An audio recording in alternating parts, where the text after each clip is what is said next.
Good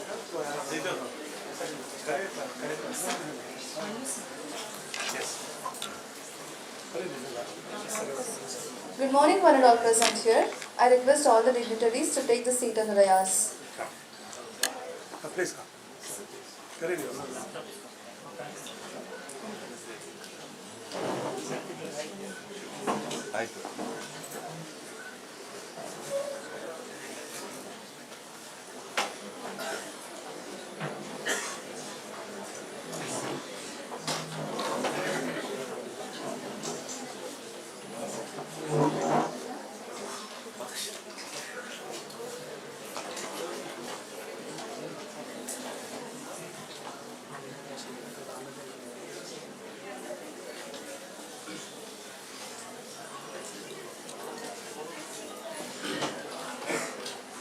Thank you, dignitaries. I am Chetna MH, research scholar and a proud alumni of Department of Chemistry, Jesus Science and Technology University, Mysuru. On behalf of our university, it is my privilege and pleasure to extend a very warm welcome to all the dignitaries, head of the departments, faculty members, research scholars and students for today's Sci-Tech Fest 5.0 organized by Department of Chemistry. At the outset, my humble pranams at the lotus feet of Jagadguru Dr. Sri Sri Shivaratri Rajendra Mahaswamiji and present Pontiff Jagadguru Sri Sri Shivaratri Deshikendra Mahaswamiji for their blessings. Commencing significant events with an invocation is a cherished tradition. Prayer, after all, is the melody that makes the universe resonate with compassion and hope. I like to call upon Ms. Bindu, 3rd SEM CSBE student, to pray for us.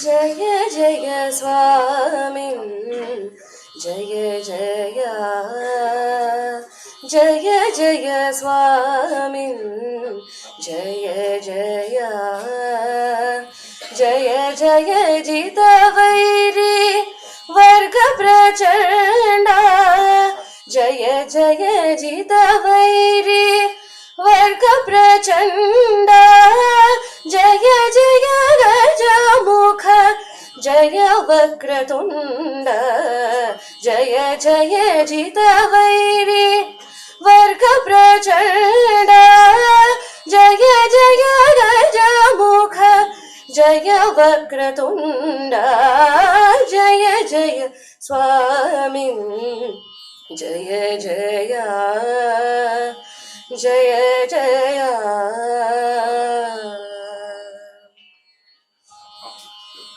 Mushika Vahana Muni Jana Vandya Dosharahita Dalita Sura Brinda Mushika Vahana Muni Jana Vandya Dosharahita Dalita Sura Brinda Sheshabhushana Shahiva Varidhi Chandra Sheshabhushana Shahiva Varidhi Chandra Poshita Parijana Punyeka Kanda Sheshabhushana Shahiva Varidhi Chandra Poshita Parijana Punyeka Kanda Jaya Jaya Swami,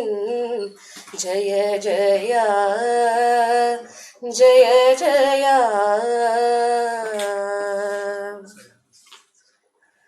Shakradi Suragana Sannuta Charana Shatakumbha Mani Divya Bharana Shakradi Suragana Sannuta Charana Shatakumbha Mani Divya Bharana Dhikrita Ghana Vigna Timira Varana Dhikrita Ghana Vigna तिमिरावरणा धीर नारायण तीर्थ सुकरुणा धिकृत घन विघ्न तिमिरावरणा धीर नारायण तीर्थ सुकरुणा जय जय स्वामिन् जय जय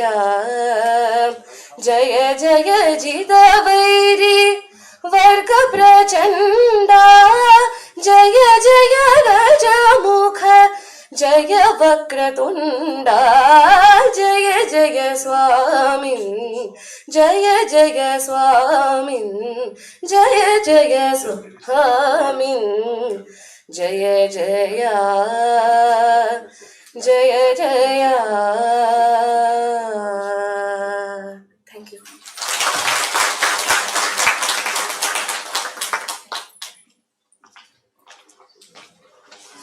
Thank you, Ms. Bhumika, for praying for us. It is my honor to invite Dr. P. Mallu sir, Dean Science, Vice Principal, Professor, Department of Chemistry, to formally address and welcome the gathering.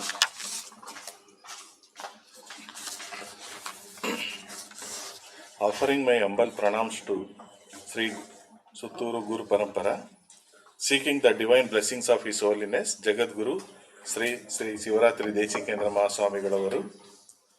Good morning to one and all present here. Dear dignitaries, on and off the dais, invitees, my dear colleagues and participants, I extend my hearty welcome to everyone for the inaugural function of Sci-Tech Fest 5.0. The Department of Chemistry invites you to the highly anticipated Sci-Tech Fest 5.0, an annual celebration that brings the worlds of science, technology, and chemistry to life. This dynamic event offers a unique platform for students, researchers, and industry professionals to come together and explore the latest scientific advancement. Sci-Tech Fest showcases cutting-edge technologies, breakthrough in chemistry, and powerful intersection of science with everyday life. Immerse yourself in an inspiring experience designed to spark curiosity, ignite creativity, and deepen your understanding of how science shapes our future.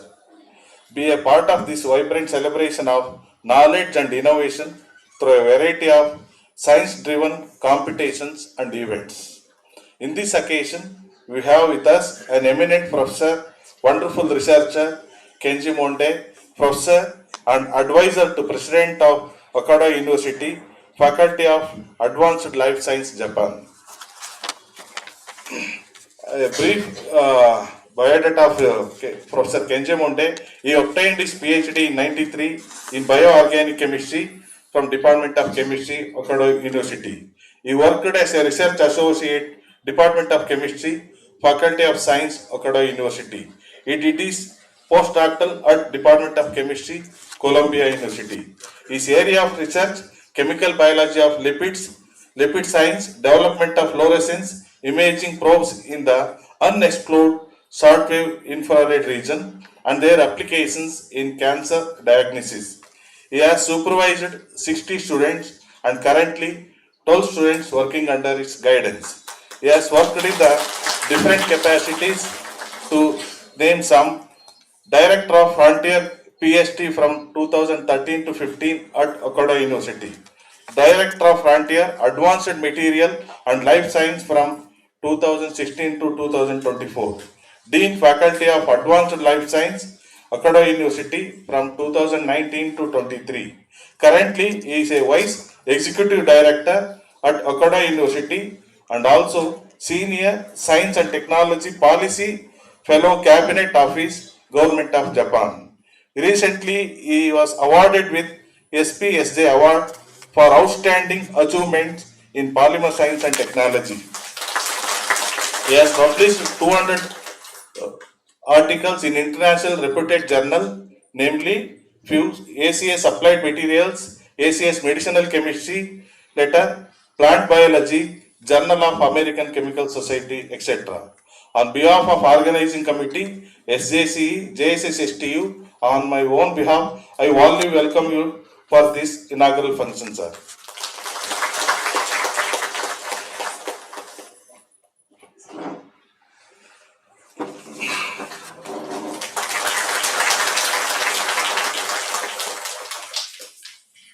I take this opportunity to welcome the president of today's function, Honorable Vice Chancellor of our university, Professor A.N. Santosh Kumar sir, for accepting our invitation to preside over the function. I welcome you, sir.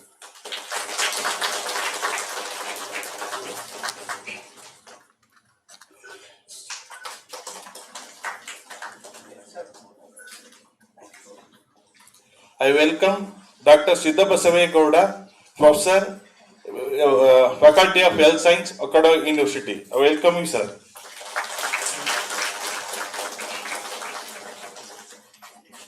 I also welcome in the absentia Dr. B. Suresh, Director of Technical Education, JCSSTU, Mysuru. I welcome Takayuki Sukui, Associate Professor, Faculty of Sapporo University of Health Science, Okada University, Japan.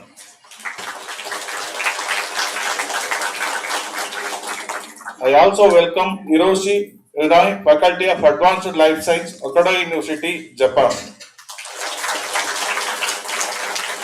I also welcome Zeriko Jeff, Administrative Officer at Graduate School of Global Food Resource, Okada University, Japan. I also welcome all the university officers, deans, controller of examination, HODs, faculties of SJCE, JSSSTU, Mysuru. I also welcome all the students. Dear students, utilize this opportunity, participate actively. I wish you all the best. Thank you.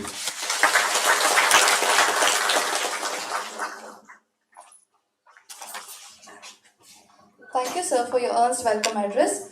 I extend my warm welcome to Head of the Department, Dr. Kumar Swami, sir, and Malu, sir, for today's program.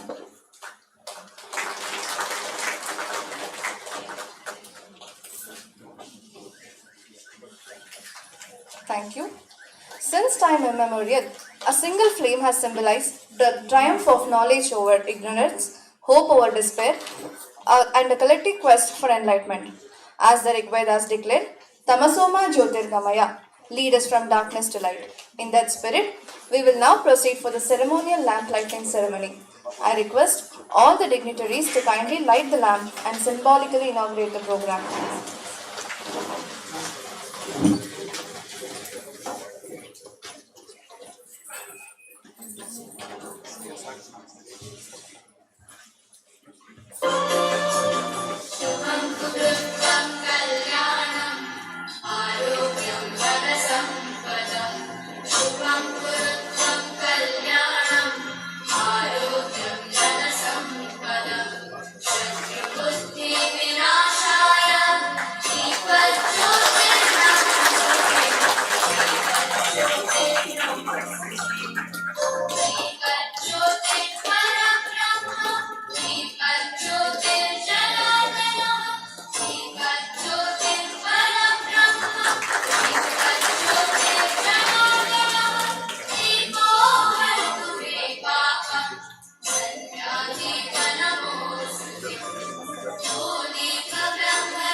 Thank you, dignitaries, for symbolically inaugurating the program.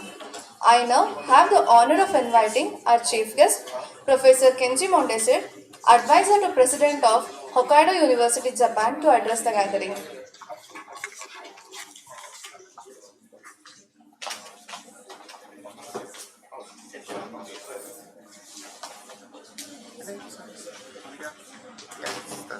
Yeah.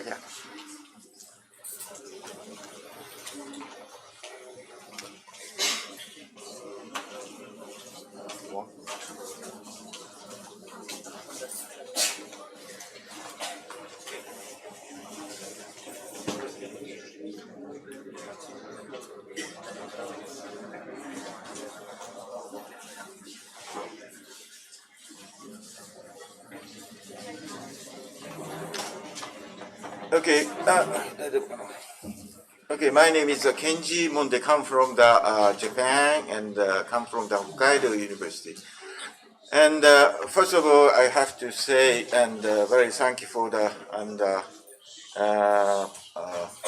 president and also the dean Maru-san and for the organizing for the this nice meeting. I think, to tell the truth, this is the first time to come to the Science and Technology University. But actually, I have been the, myself maybe the fifth time. This is my fifth time. So I'm very familiar with the. I'm very happy to come back again here, and also I have a very good student so far. 5 Indian students come from the myself. The most of the students works very hard, and 2 of them are still working in our university as the assistant professor, associate professor, including the Goda-san. Okay. And let me, on behalf of the Hokkaido University, let me introduce my university. I'm not good at speaker, so I use the PowerPoint slide. Let's see the PowerPoint slide. Here is the, could you show me that? Here is our university, and not so many people know about where is the Sapporo, but Sapporo is the number 5th city, and 2 million people is living here. So here, around here, that is the central station of the Sapporo, and just 5 minutes walk. So we have a huge campus here. So one of the largest campus in Japan. And as I told you right now, and I'm working for the vice executive director, also the professor of the. I'm charging for the bio research and the international collaboration research in our university. At the same time, so I'm working for the partially government of Japan. So as cabinet office and science, technology, and innovation policy. So not many people know about Sapporo. Is a little bit far from the Tokyo. I usually go to the 2-day cabinet office for 2 days per week. So, okay. Not many people doesn't know about where is the Hokkaido University. So here you can see the Earth. You may know where is the Hokkaido, Japan, but not so many people know about Hokkaido. Hokkaido is a northern island, and here closer, and you can see that here is the Sapporo city. Here, our campus is here, just 5 minutes walk from the central station. And also we have a very long history, 150 history. And because of that is the oldest university in Japan. It's established 1876, and just after the Edo period. Edo period, you can see so many samurai was there with a sword. It's not cultivated. And just after the end of the Edo age, and the Japanese government have decided to make it and make it the university and make it new city in Sapporo.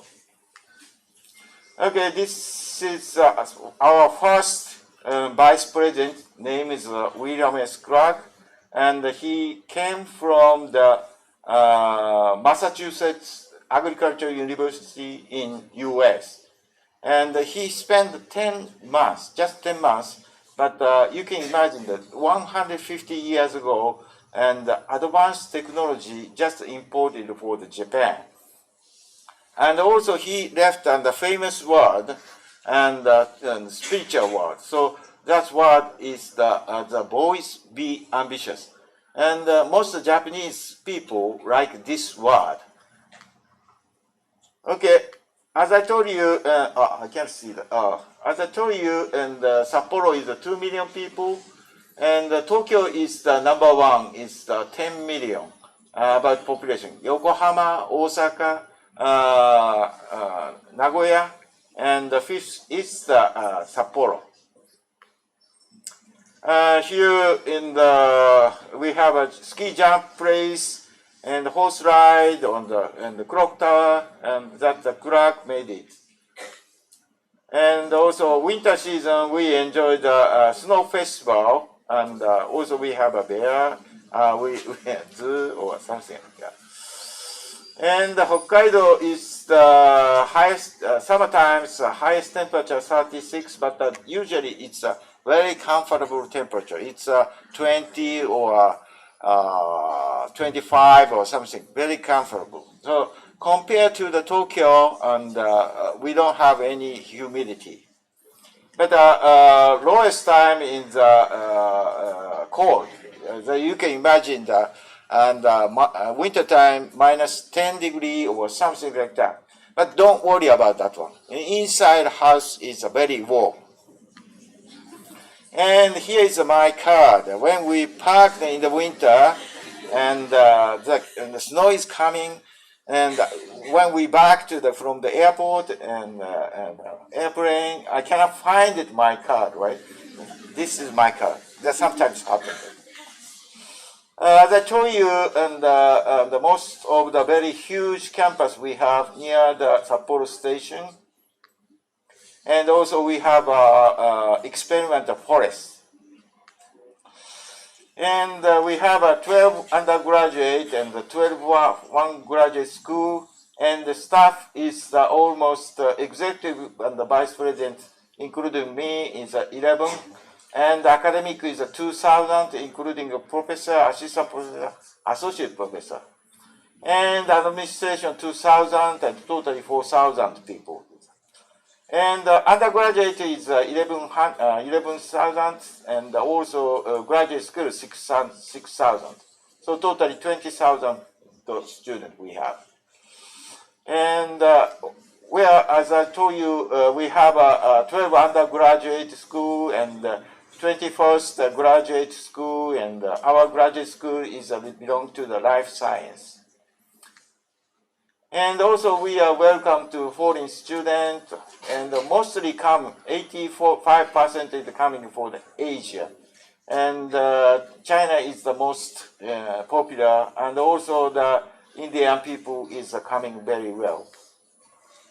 And summertime is very nice. The winter, as I told you, winter time is not terrible. It's a very snow world, but summertime is green and not humid. This time, so we enjoyed outside and the barbecue, and very nice. So many tourists is coming and the ranking is the THE ranking, the 72, and especially we are very strong power about SDGs, and the SDGs case the 51 and 52. And THE is the ranking, the Japan ranking is 7, and the totally, and the Asian is the 32nd. In case within the Japan, so our university is the number 7 university, and especially we are very strong power at the agriculture, forestry, and the chemistry. And also we have 2 Nobel winners. One is Akira Suzuki. If you work for the organic chemistry, you might know the Suzuki coupling. So, and he got a Nobel Prize in 2010 and he grew up. He get a PhD in our university. He is a professor of our university. Oh, thank you. And also one more Nobel winner, and Benjamin List. You might know he worked for the German and Max Planck Institute, but part time, and he come to our university. He is a dual appointment in our university. He got a Nobel Prize 2021. Also, he got a Nobel Chemistry. Okay, and we have some open for the international students. One of the is summer school. Summer school, because as I told you, summer is very nice for the in Hokkaido. So many people is we invited. So we call this Hokkaido Summer Institute HSI. So world best and world biggest summer study opportunity. So far, we have 400 and 1,500 students is coming, but we have 150 subjects is there, more than the 400 students in the coming for the summer times.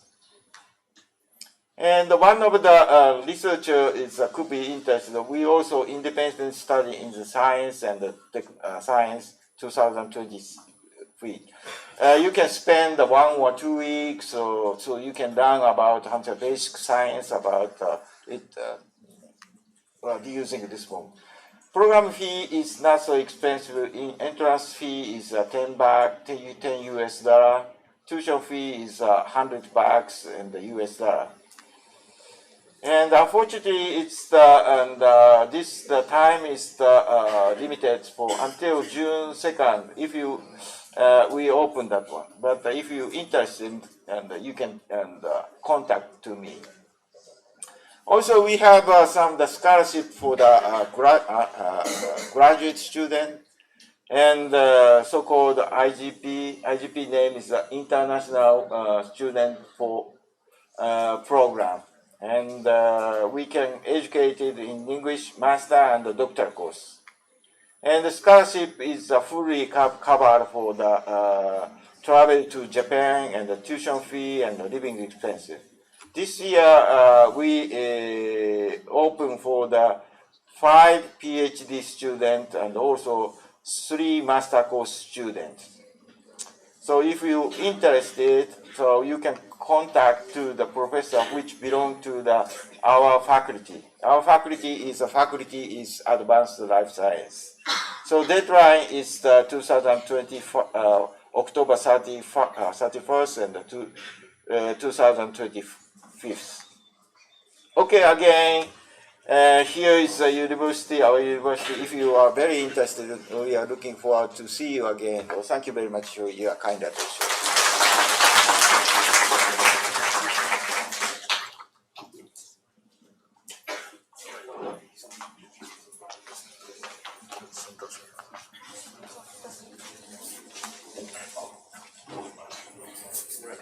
Thank you, sir, for seeding the dream of Japan among all of us.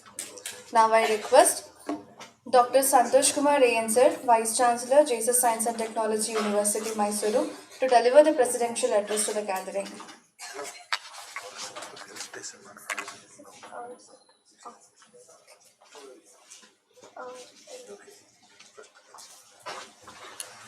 Sorry. Now we will have a felicitation for our Kenji Monde sir. I now request the dignitaries to do the honor to the guest.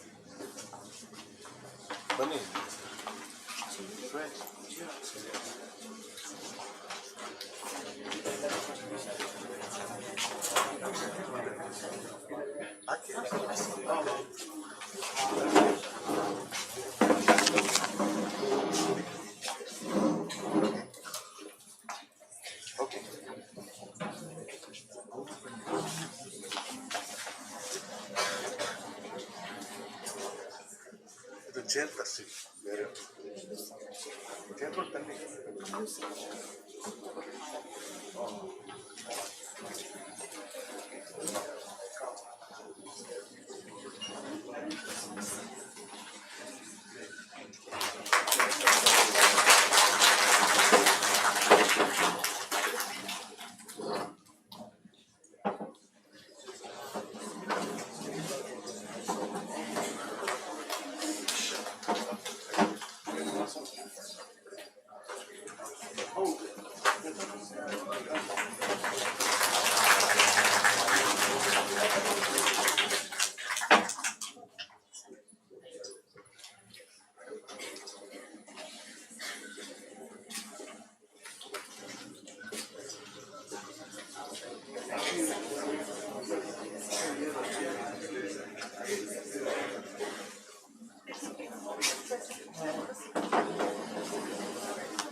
ಇದು ಕರೆಯಿಲ್ಲ start ಮಾಡಿ.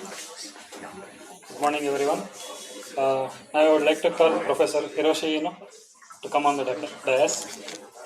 So is the head is presently is working as a head in biological science, School of Science, Hokkaido University, Japan, and he is also a professor at Faculty of Advanced Life Science at Hokkaido University, Japan. His research area includes organic chemistry, glycoscience, mass spectrometry, and medicinal chemistry. He has published around 100 research articles in ACS, RSC, etc. Thank you for accepting our invitation, sir.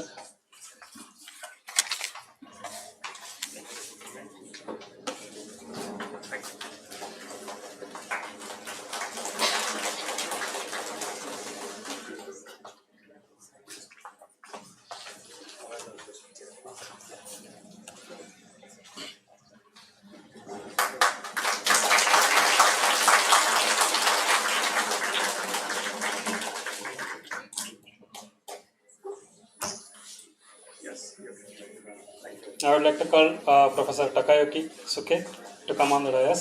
So he is an associate professor at Department of Nutrition Science and Health Science, Sapporo University. And he did his PhD in Fisheries Science at Graduate School of Fisheries, Hokkaido University, Japan. So he is a professional member for many societies, to name few: Japan Oil Society, Chemist Society, Japan Society of Bioscience, etc. So he is an expert in chromatographic analysis, particularly in HPLC and mass. Thank you, Professor, for accepting our invitation.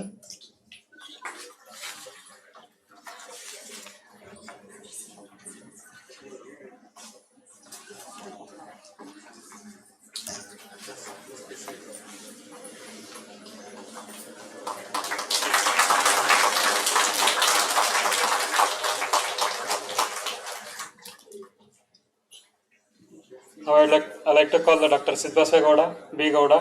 So he is Associate Professor at Hokkaido University. He did his PhD in Hokkaido University under the guidance of Professor Kenji Monde. And he did his postdoctoral research at Reikin, Japan. So his area of research include lipid chemistry, lipidomics, role of lipids in lifestyle diseases. So he has published 50 journal publications in reputed journals. And thank you for accepting our invitation, sir.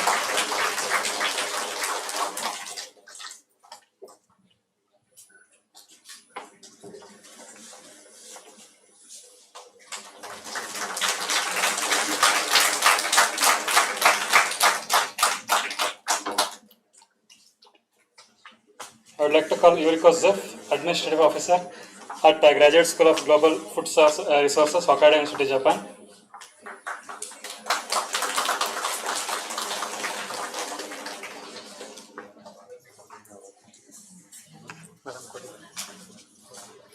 ಬನ್ನಿ ಈ ಕಡೆ ಬನ್ನಿ.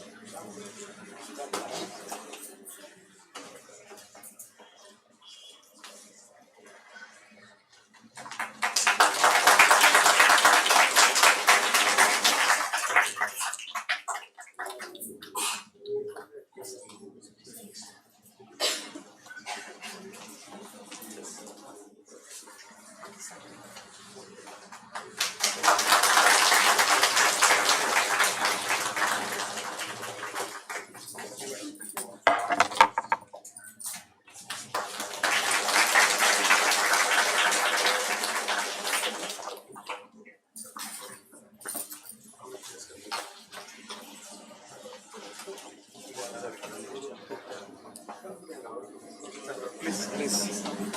Sir.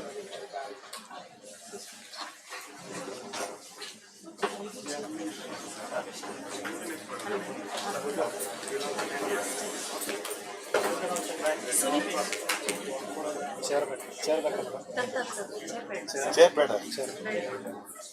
Sir please come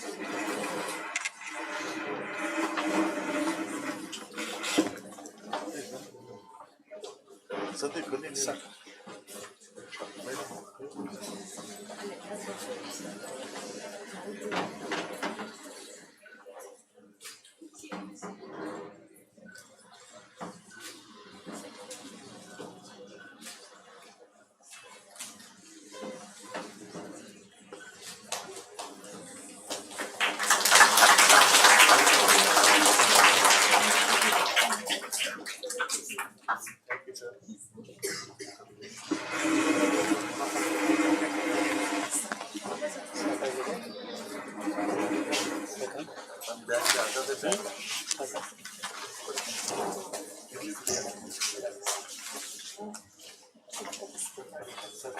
Thank you, sir, for introducing the guest, and thank you, dignitaries, for accepting your honor.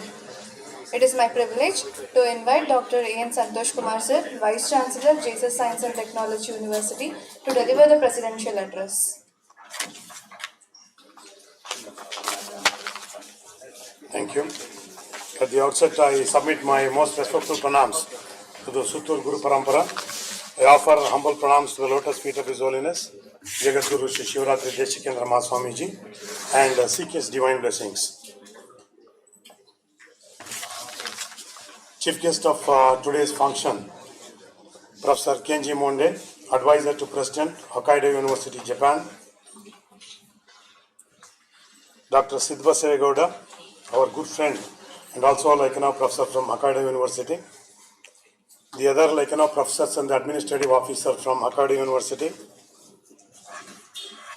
Dr. P. Mallu, who is Vice Principal and Dean Science, and Dr. Kumar Swami, Head of the Chemistry Department, and the organizing committee from the Department of Chemistry, faculty, staff, and students. All my colleagues from the college and the university, distinguished guests, and my dear students.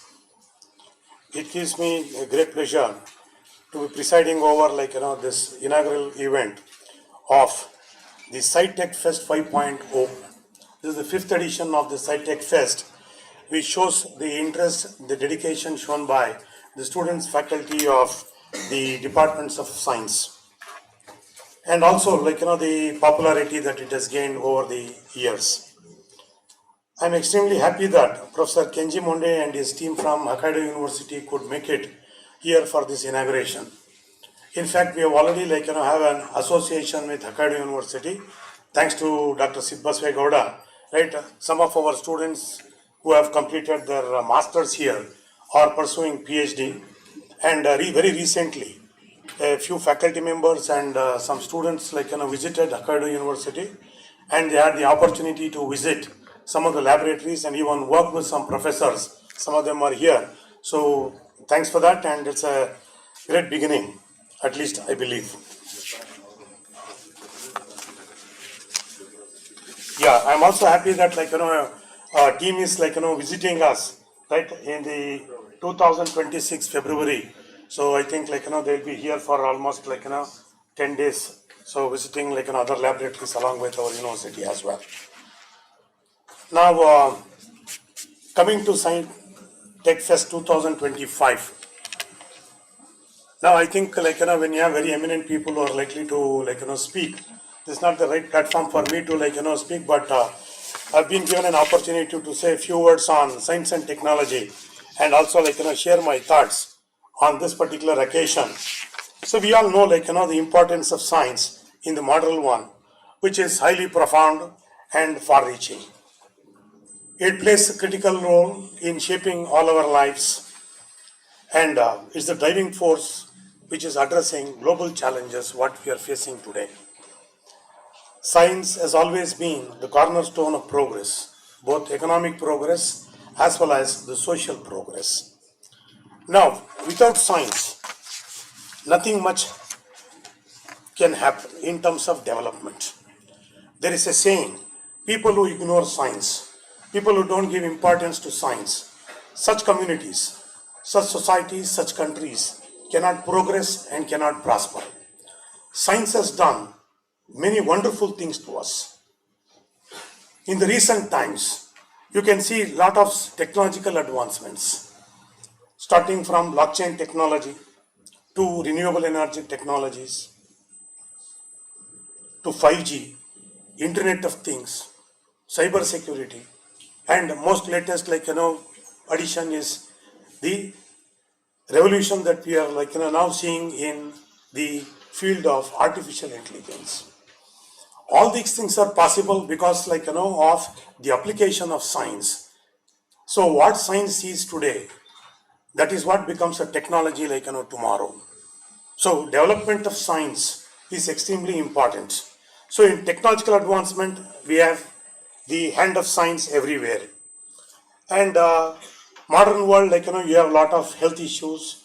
Healthcare has become a major problem now throughout the world. Addressing these health care issues, science and technology is playing a major role. Once again, you have modern medicine, which relies very heavily on scientific research. Recently, we all had the COVID, right? The vaccines which we developed and administered to people, the antibiotics that we all take, new generation of antibiotics that keep coming out of laboratories, the surgical techniques which are changing from time to time, and various diagnostic tools have significantly increased life expectancy and improved the quality of life. Today, I was just reading, you just go and place your thumb, right? It will generally tell you to at least 70% accuracy today, right? What is the general health of the particular human being? So we have, that kind of technology that is coming up without the backing of science, that's not possible. Again, the overall development, as I said, the economic development of country depends on how much of science and technology, we are developing and how much we are adapting. You can always get it from outside and adapt, but we should have invested and created this particular scientific bent of mind for people to even accept. Economic development largely depends on the scientific movement what we have in a particular country. Then research and development, innovation leads to newer products, newer processes.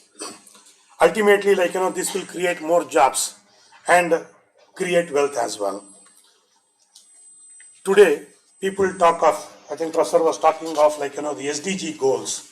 We all know how much SDG goals we are all referring to, especially the protection of environment, right?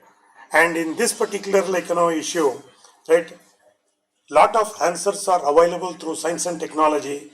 For example, climate change, pollution, biodiversity loss. It also provides solutions. It's just not answering a few questions here and there. It is providing solutions for long-term solutions, which including renewable energy technologies, conservation methods, and sustainable practices. Overall, when you have science and technology, the whole objective is to see that the quality of life improves. So with proper adoption of science and technology, the quality of life is also going up. So this another measure, this one of science and technology is what I see. For the decision makers, policy makers, maybe at the government, at the central or the state, or at various levels, at the civic administration or whatever, when you want to take decisions, it has to be quality decisions, it has to be informed decisions. These decisions are possible if you have support from scientific and observed literature. So if you back it up with that, then there is informed decisions that will be much more vital for the entire support system.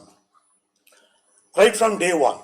So we are all very curious to understand various phenomena that happens, various things we had. As a very young boy, when you just switch on, as simple as that, when just put the switch on, how does this light come?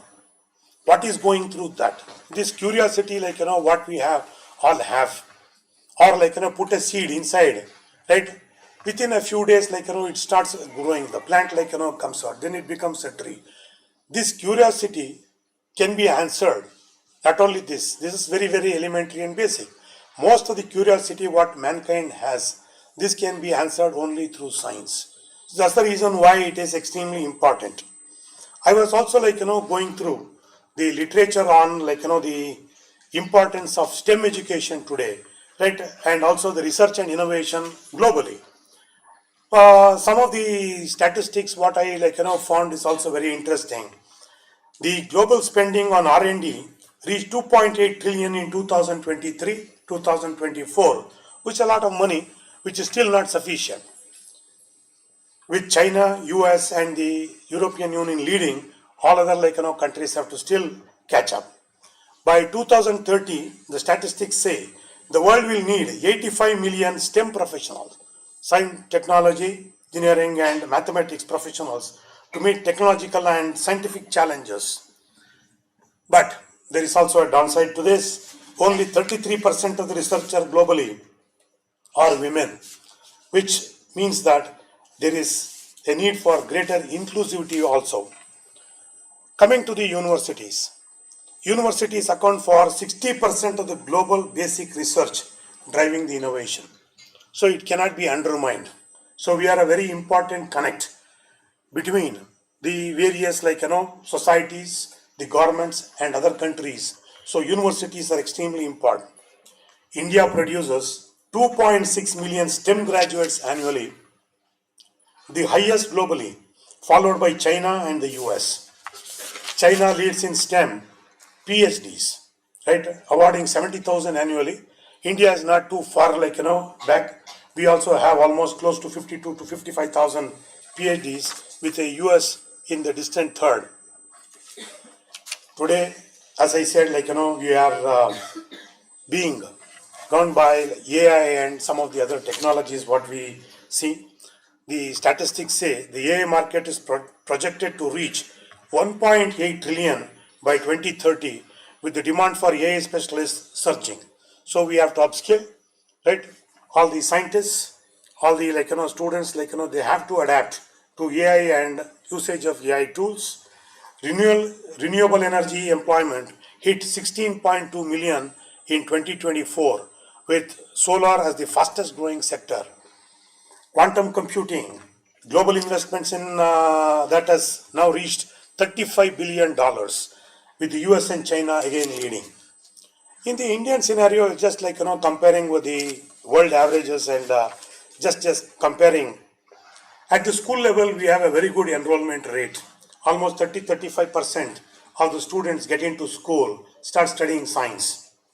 But when it comes to higher education, I mean the undergraduate and postgraduate programs and further beyond, right, there is a decline in basically pure science.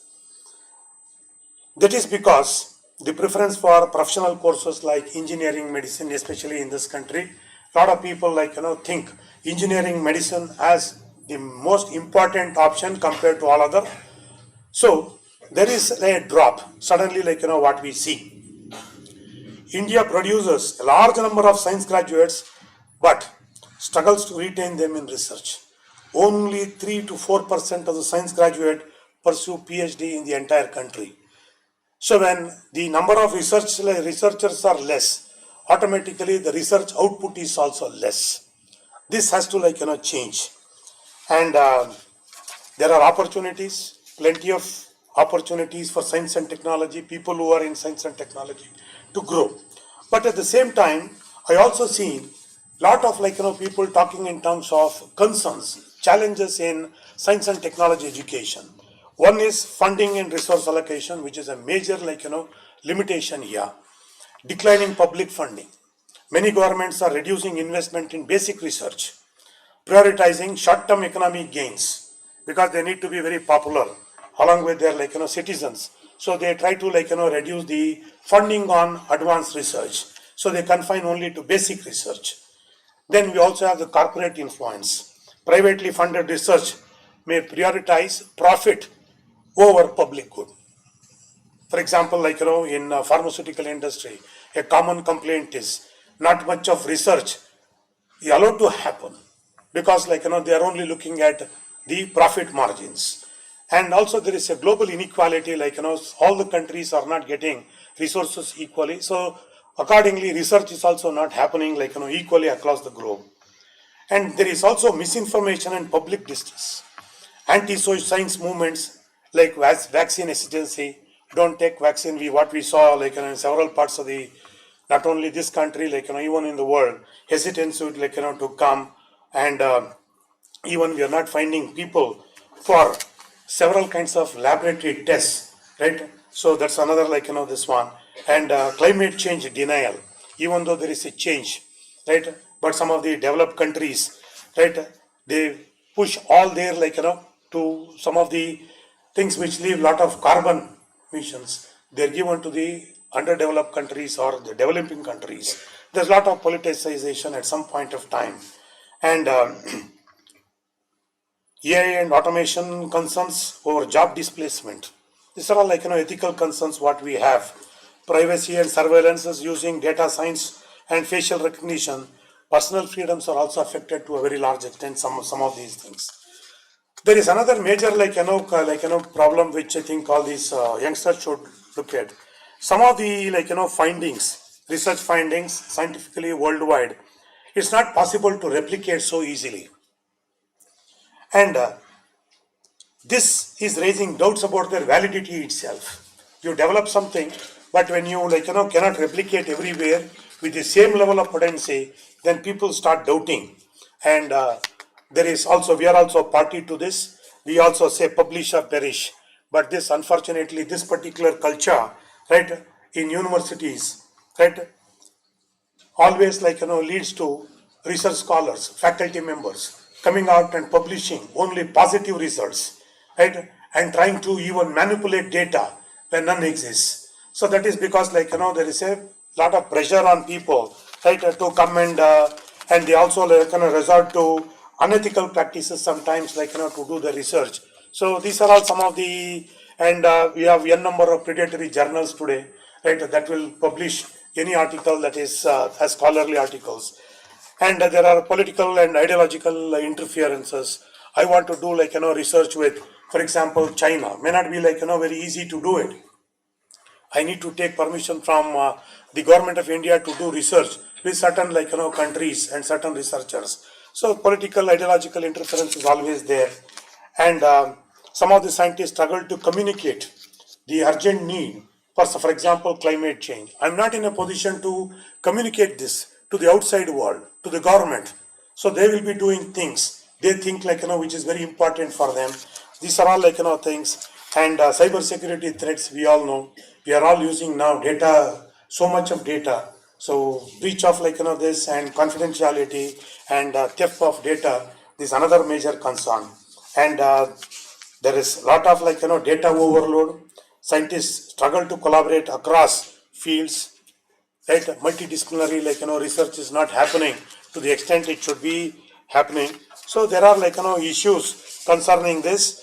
And lastly the mental and work force issues, burnout among researchers, very high competition, very intense competition. If you look at worldwide and within the country as well, there is a job insecurity and pressure to publish harm scientists' well-being, mental well-being. So at some point of time, there is a burnout. They can't be more creative than they were before. There is also diversity gaps. While science continues to advance rapidly, these challenges threaten its integrity, public trust, and ability to solve global problems. The government of India has taken out a lot of initiatives. For example, the universities we are talking of at the education level, starting from primary education, we have the National Education Policy 2020, which is trying to promote multidisciplinary learning in the higher education institutions, including STEM. It's also encouraging large number of women to come in science. They have come out with large number of scholarship schemes to foster innovation even at the school level. And some of the initiatives at the universities, what as universities, academic institutions we should be taking is to increase enrollment in science. Right? It's happening in engineering and technology to a large extent, but we see it is not the first preference. So we should large. In fact, there is a government of India directive to increase the enrollment of students to science programs, especially at the higher education level institutions, by 30% in the next 10 years. Right? So it is a task. 30% increase is a large number, but a big population what we have, but we'll have to through. And universities also should think in terms of improving teaching quality and the infrastructure, enhance industry academia collaboration. Without the state of the art laboratories, research cannot happen.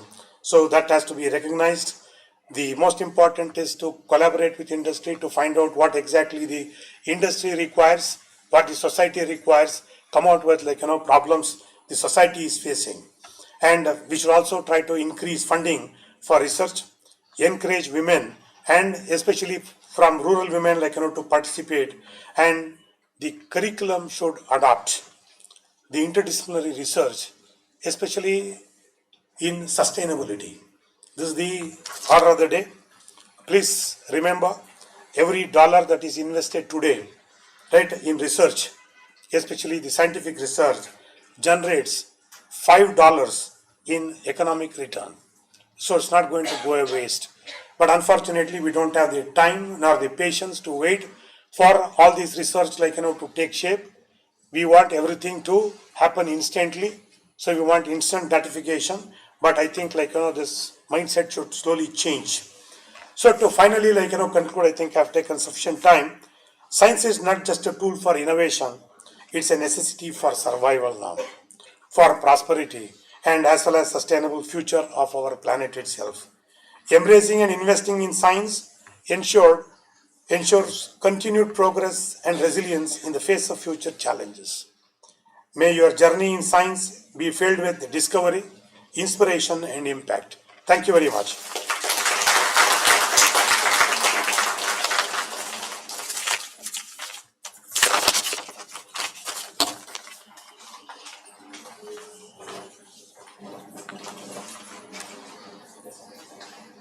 Thank you, sir, for highlighting the importance of science in the current world with all of us.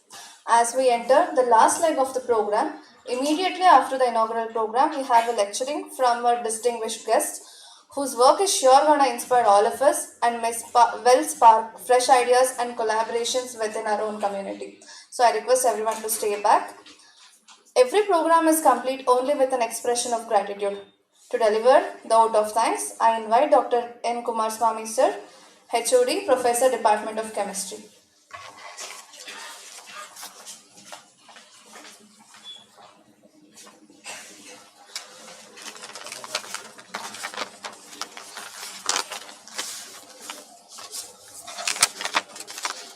Good morning to all of you. Seeking the blessings of His Holiness, I deem it my privilege to extend a vote of thanks on this occasion. First of all, I would like to thank our management for their support in organizing this program. I thank our Honorable Chief Guest, Dr. Kenji Monde, Advisor to President, Hokkaido University, Japan, for agreeing to share the dais and sharing information on the Hokkaido University and also for gracing the occasion. Thank you, sir.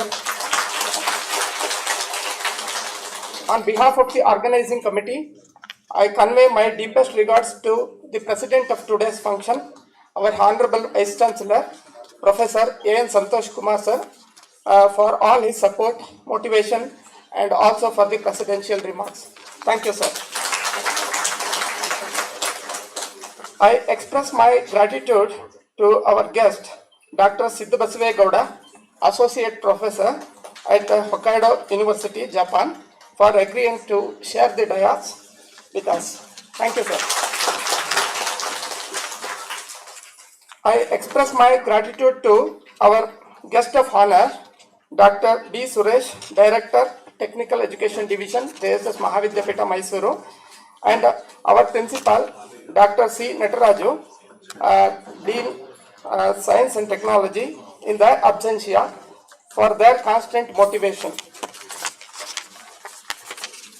I also would like to express our sincere appreciation and thanks to our distinguished invited speakers and delegates, Dr. Hiroshi Hino, Professor, Hokkaido University, Japan, Dr. Takayuki Tsuki, Associate Professor, Hokkaido University, Japan,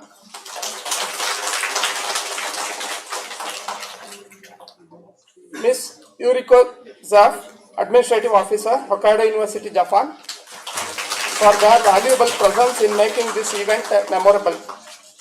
I also thank Professor Mallu, Vice Principal and convener of this program, for taking the initiative to organize this event. Thank you, sir.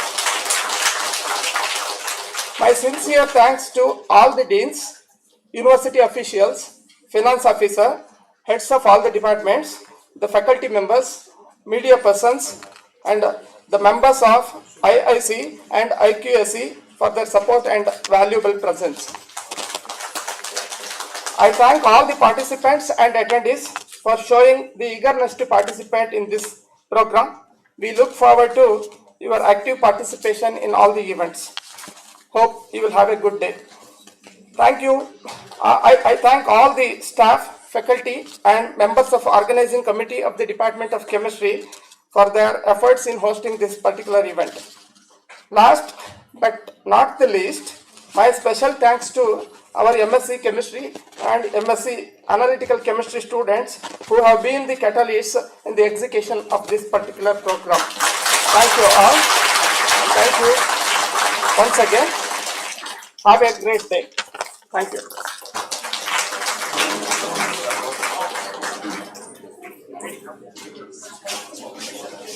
Thank you, sir. Now we will have a group photo. I request the audience to please be seated.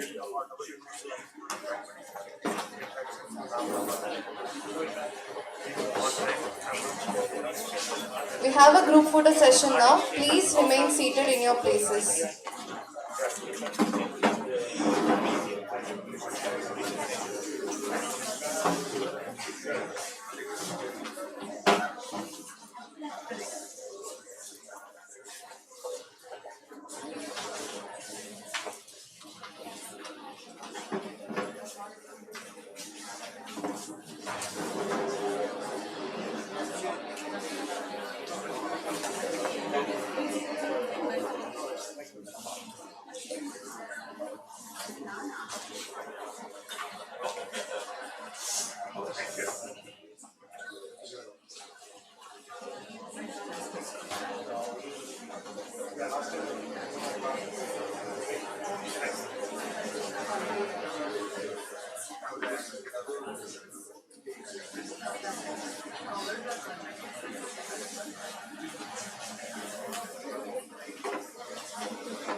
I request all the students to take their seats. Now we will proceed to the lecturing program.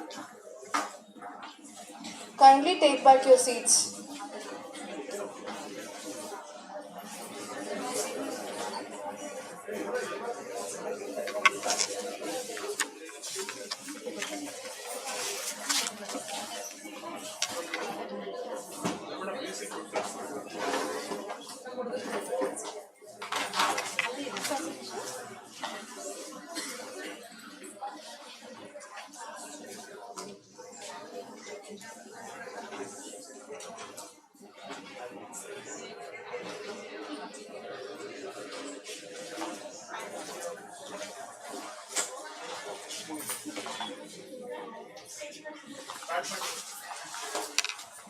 Thank you. We will now proceed to the first public lecture from Professor Hiroshi Inoi sir, Professor and Faculty of Advanced Life Sciences, Hokkaido University, Japan, to share few words with the gathering. Thank you for a kind introduction, and I'm happy to be here. It's my honor to be here. My presentation title is glyph typing. This is a very old and new concept of frontier of life science. Before that, I'll introduce myself. Now I'm, as introduced, professor of Hokkaido University, as well as head of Department of Biological Science, School of Science of Hokkaido University. But I'm originally chemist, so I want to show everything, every life by chemical formula in chemistry. So this is my purpose of my research. And already Professor Monde, Dr. Monde introduced Hokkaido University. So very shortly, we have 150 years history and beautiful campus. And in front of Sapporo Station. And we recently celebrate 2 Nobel laureates in chemistry. And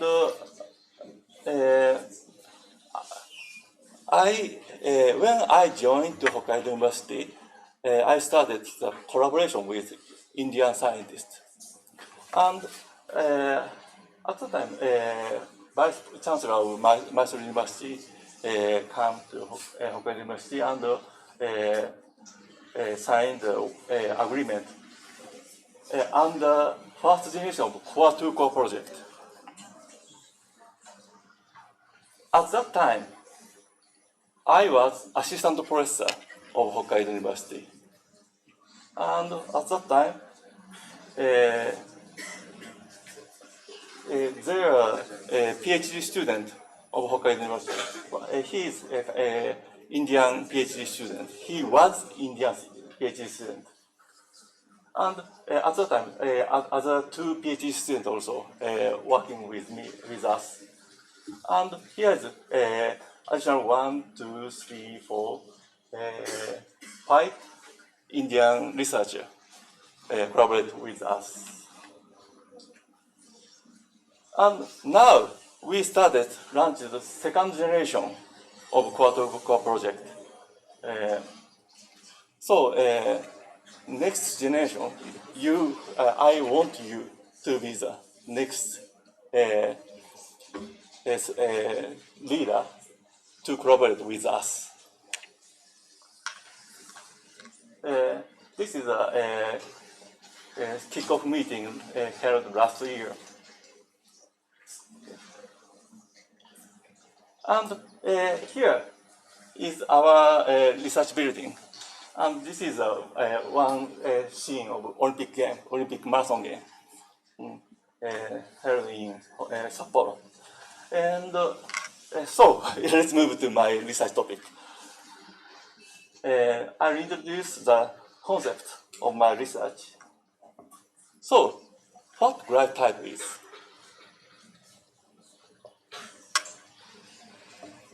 Glyph type coming from this simple formula.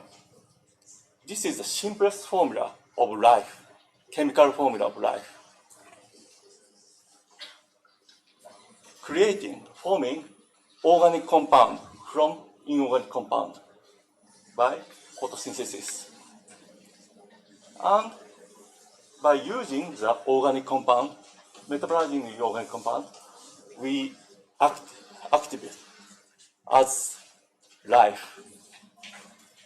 We act as life. So life, in my opinion, life is glycan. In this formula, life is glycan. Okay? Of course, when we focus on this metabolism pathway,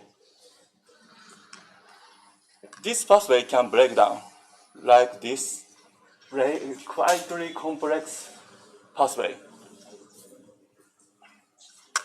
And located the glycolysis, carbohydrate, is located at the center. And nucleic acid, DNA, polynucleotide are located here. Amino acid, protein are located here. Lipid membrane, biomembrane located here, and glycan also located here.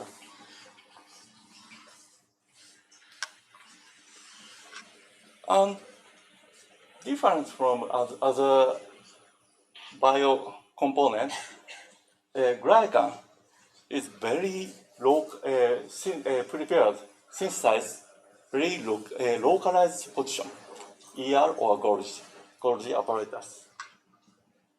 This is a scheme of the synthesis of glycan, starting from DNA central translation based on central dogma, and the information was diverse depending on the move the information into the outside of cell. And glycan are synthesized at Golgi apparatus as post-translational modification to show the diversity of life, to realize the diversity of life.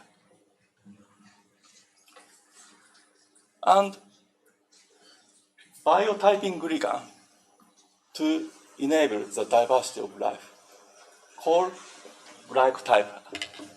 This is my concept. Okay. Actually, every life covered with glycan. We call the covering glycan glycocalyx. And actually, every life covered with glycan, as well as we wear the clothes. So, in textbook, human is naked, but in actual society, human wear clothes. Like that, every life wear glycan as glycocalyx. And this is a most famous glycotype, ABO blood type. As you know, incompatibility of blood type make incompatibility of blood translation even within family, brother. So, difference of lifetime make decision of our life. Our immune system discriminates the difference of life type strictly like this. And the difference of life type determines the host of infectious diseases like flu virus. In the case of flu virus, this glycotype recognized for avian by avian flu viruses, and this glycotype recognized by human flu viruses. So the difference of glycotype guard from next pandemic. But by mutation of hemoglobin lectin, that means recognize a glycan, might cause near future pandemic. So we have to know how, when, how much this difference causes. And do you know many toxins by infectious disease also recognize glycan on the surface of our bodies to carry the actual toxic protein to inside the cell. And the target is actually glycan. You can see as chemical formula. And this O also coming from glycan. no one knows this actual chemical structure of 0157. Everyone knows this name, but no one knows the chemical structure of 0157. But this is glycan, O antigens, polysaccharide antigens. So, and these difference is coming from difference, diversity of glycan. Each antigen has different glycotype, like our blood type. And this is the chemical formula of 0157. But no one knows, and no one can discriminate by chemical formula.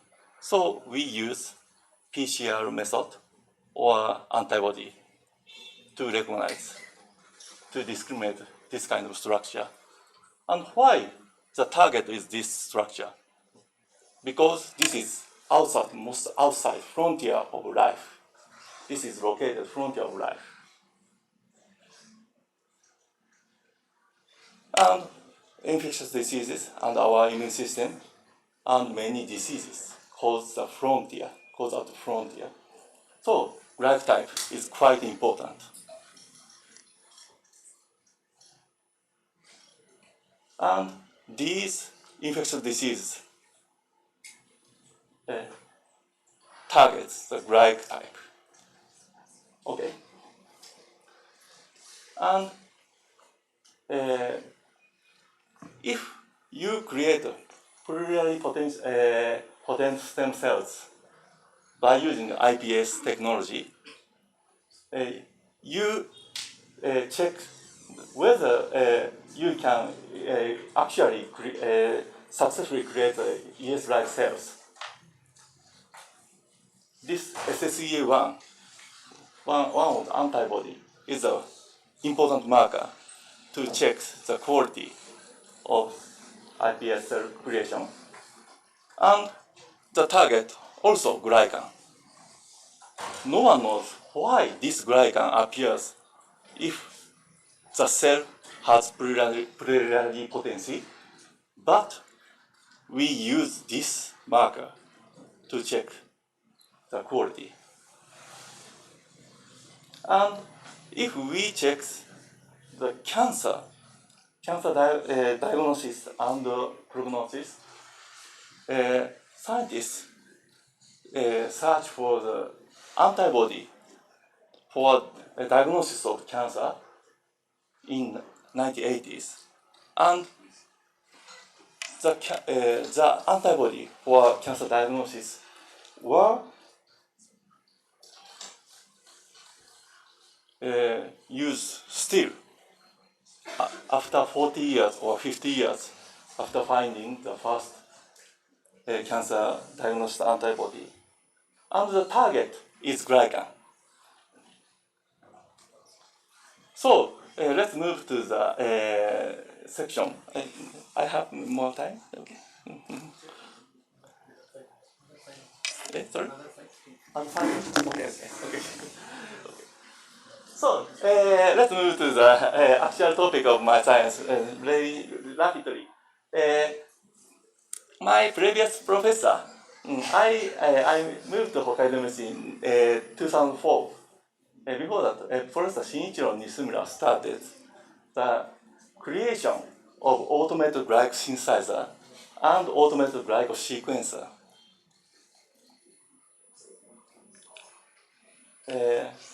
And now I enjoy new science of glycotype by using his technology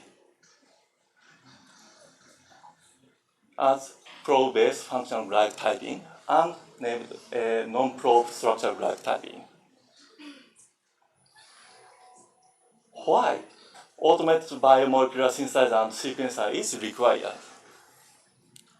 The answer is the world has changed by then. Actually, PCR technique and monoclonal antibody also started from creating and sequencing the biopolymer we understand as chemistry biopolymer by using automated sequencer and synthesizer. This technique changed the world. But scientists failed to create for glyc science at that time. So Professor Nishimura succeeded and try and succeed to prepare this automated glyc synthesizer at the same time with Dr. Chiberger at her research. And also, he also succeeded to create a glyc sequencer, automated sequencer, to break through the barrier for about 30 years. And now we enjoy this technique to create new glycomedicine. And as pro-based functional glyc typing, based on automated glyc synthesizer, we can synthesize structure-defined library of glyc conjugate, and we can determine the epitope structure by using our technique, and we can create new drug system by using epitope-defined antibody. And when I joined his team, I started create this system, and I skipped microwave-assisted system accelerates the creation of the peptide library, as well as this system combines the automated peptide sequencer and automated glyco synthesizer. And by using this system, we can easily access to the library of glyc conjugate and analyze the function. And we determine the antibody do not recognize glycan itself, recognize that conformational change of peptide introduced by glycan change, glycotype. And we also can create single molecule, this large molecule as single molecule. This one has only 2 epitope for KL6 antibody. And by using this pure compound, the ELISA system of KL6 shows clear sigmoid curve. That means only 2 clear epitope this one has. So, cancer CA blah blah blah is stand for cancer antigen, but you can find same antigen by input as carbohydrate antigen. This is same abbreviation, same meaning, and we can create this system by using a structure-conformed epitope-defined system. Now, and we also can use the lectin recognition system in our life, in our body, by using this system, helped with some detection system. By using semiconductor detection system, we can discriminate the IBM full virus and human full virus clearly, like this. This is human full virus and avian full virus by using the difference of glycotype. And interestingly, antibody immobilized sensor can recognize from nano or picomolar range of hemagglutinin. But by using glycotype displayed sensor, we can recognize the virus from one vesicle, 60 molecules of hemagglutinin. Very interestingly, the lectin recognize very low concentration level of dissociation constants, micro to millimolar range, but multiply recognition system realize this high sensitivity and high selectivity.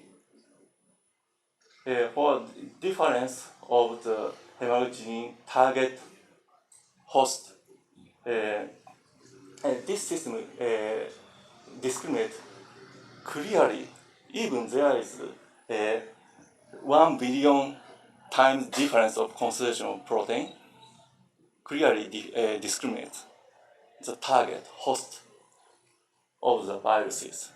By using this system, we can check the full viruses host selectivity. And this mechanism is based on very simple chemical formula that common in chemistry and science. Okay. And by using this science, I'll skip this. By using this science, sorry. Okay. So it's interesting. So I want to show you this system, but not working. So I'm sorry. Okay.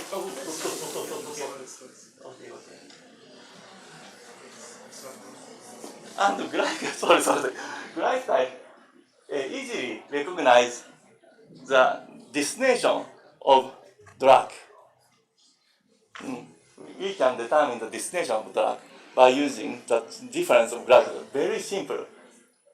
Lactose from milk and noric acid from our brain can easily discriminate the destination of the drug.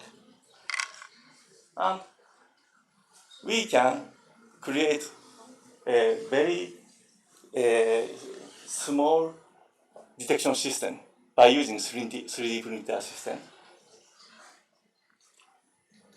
So, by using such kind of system, we can recognize, diagnose this kind of infectious disease, as well as cancer, as well as other diseases. And another topic I'll skip, I'm sorry this time. So, by using this concept, we can easily sequencing and synthesize glycotype and utilize it.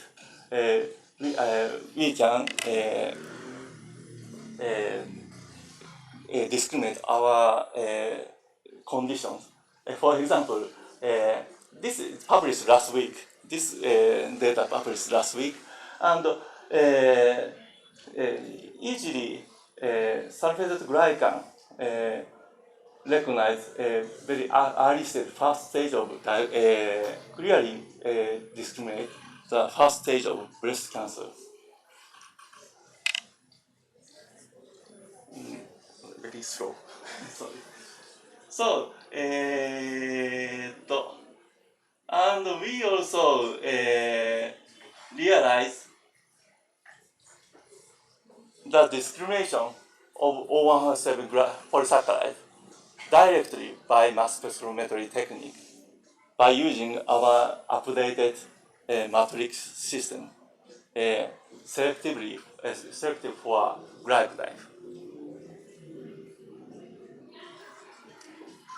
So this one can recognize glycotype, even the glycotype is unknown because this is sequencing system.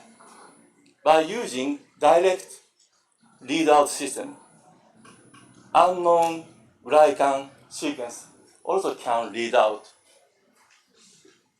So this one never realized by nucleotide PCR technique or antibody technique. And by using this technique, we can determine the structure also, exact structure also. So glycotype, create and read out the glycotype is quite important science and technique to change the world. And we enjoy this science And so, I'm sorry, I'm skipped many topics, but they are my collaborator. Of course, this science cannot achieve alone, and I want collaborator, and I want create next generation of science with you. Okay, thank you so much.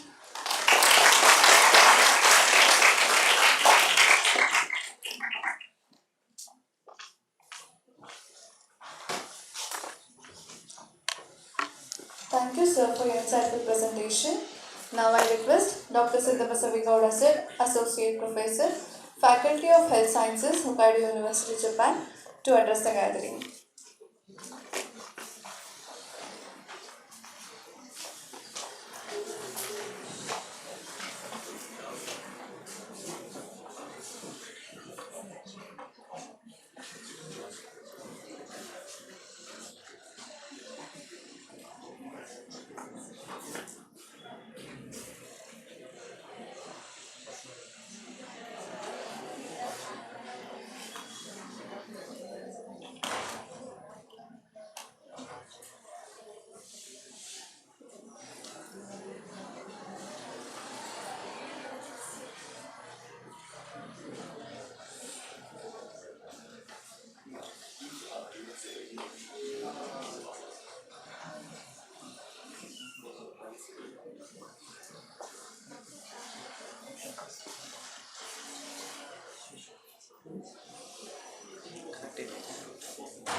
Sorry for the delay. Okay. Uh, so without taking, you're already been like looks like everyone tired, right? I don't take too long, just 10 minutes. Okay. So just be here with me. So myself, Sito Swegora. Hopefully you know that I came from my University of Mysore and moved to Japan 13 years ago. So been living in Japan for 13 years now.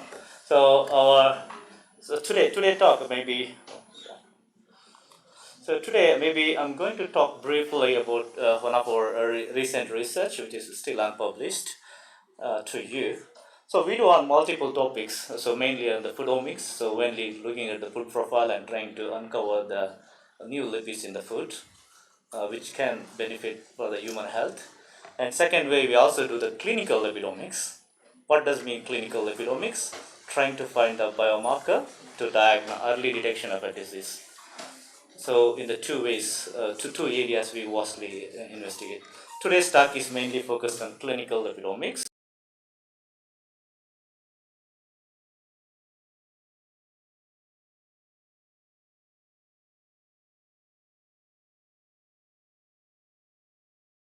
So a little bit.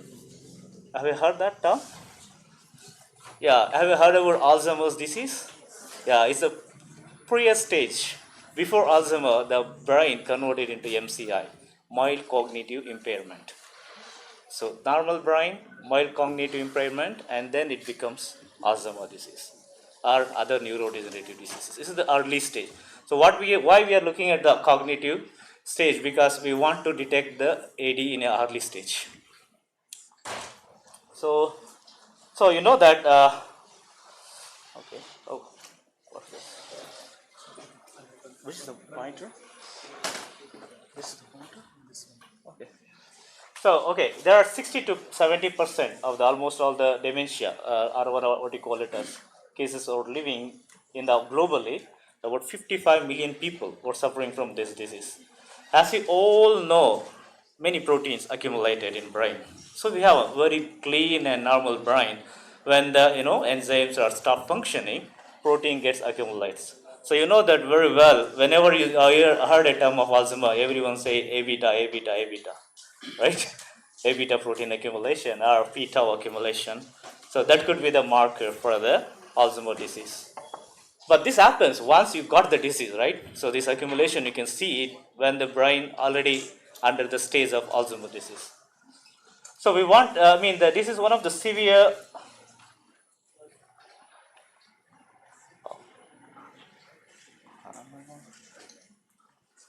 I can't move it.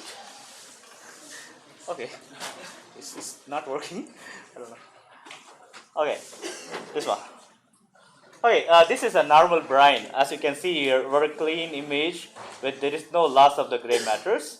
Whereas if this is an MRI, okay, magnetic resonance imaging.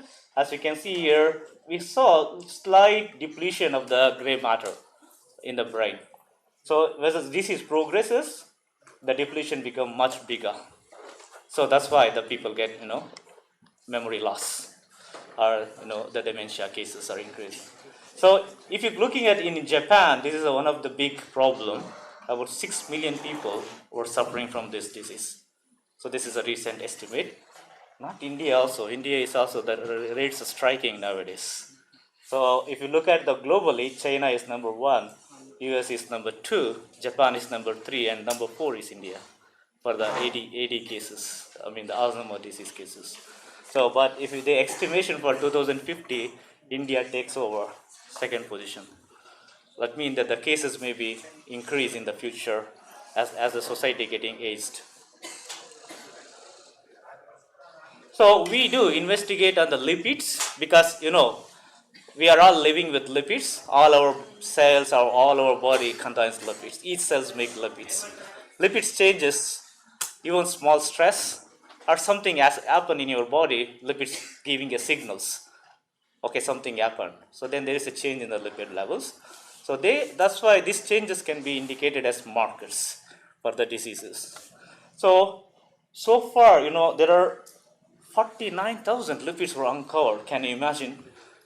So many number of lipids were increasing. Keep identification is increasing, and we're trying to uncover the novel lipids. What is its function? What is the role? Why it is producing? Why the cells are producing those lipids in our body? So this is kind of curious question. So every scientist wonder and trying to learn, understand the novel lipids or the known lipids in the disease regulations. So mainly they are categorized into 8 categories, as you can see there. Fatty acids or glycerolipids. So the glycerol, right? Just get a 3 OH group attached to the carbon chains. So most of them are derived from that. Glycerophospholipids are the glycerolipids. We do also have a sphingolipids, prenols, and the sacharolipids, and sterolipids and polyketides.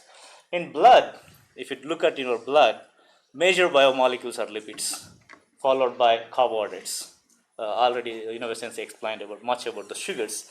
So lipids are the first guys, occupies large space in the blood, human blood. So that's why they could be the diagnostic markers. So when you look at the markers for AD, I just skipped some of the slides here, but as you can see here, some of the reports in the previous cases reported analyzing in the human tissues, such as the brain tissues, they check the cholesterol and sphingolipid may be altered with the disease progression.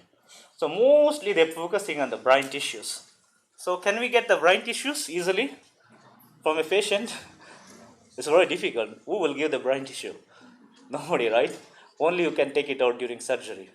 So our aim was to detect the biomarkers in a non-invasive way.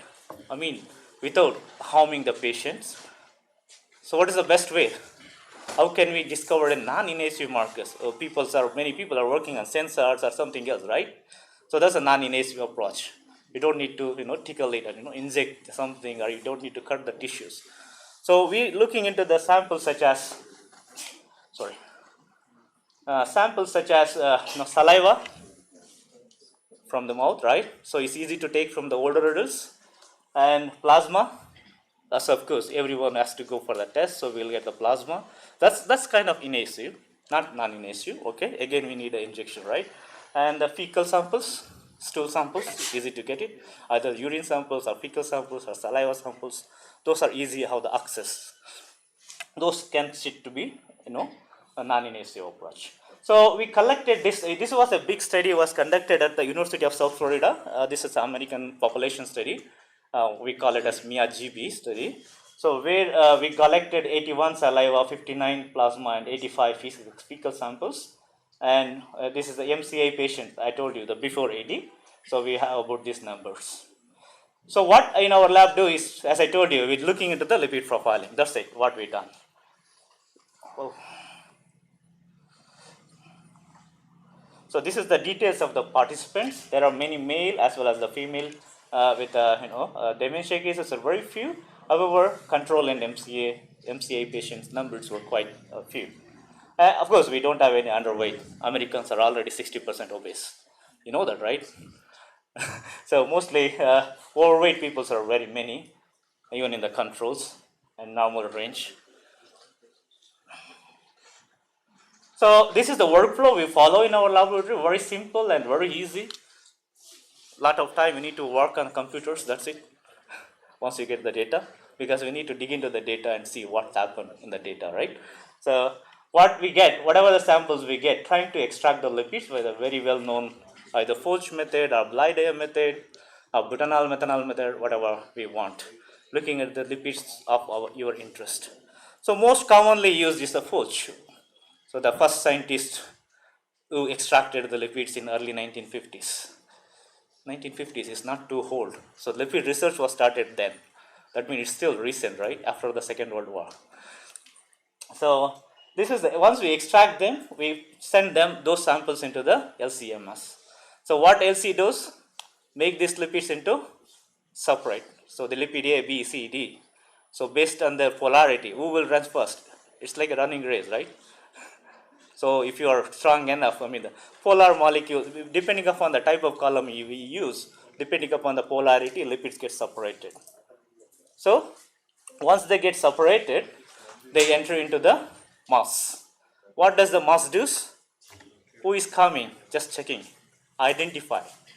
So mass is based on the principle of molecular weight. You know that, ionization.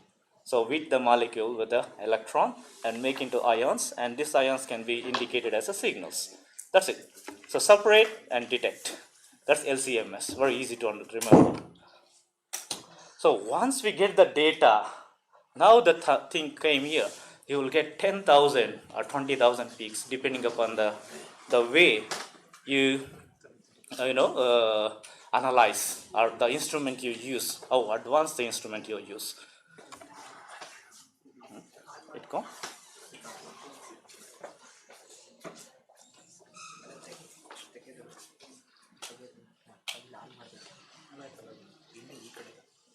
Slides right there.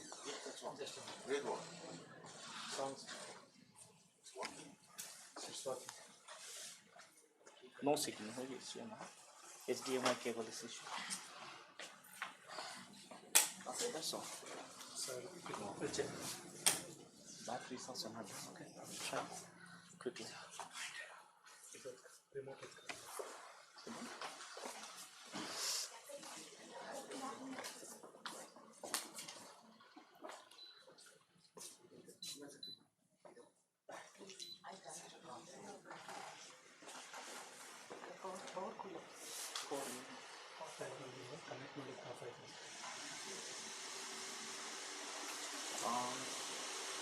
Just power issue? No, sir. It's getting. Oh, sorry about the trouble.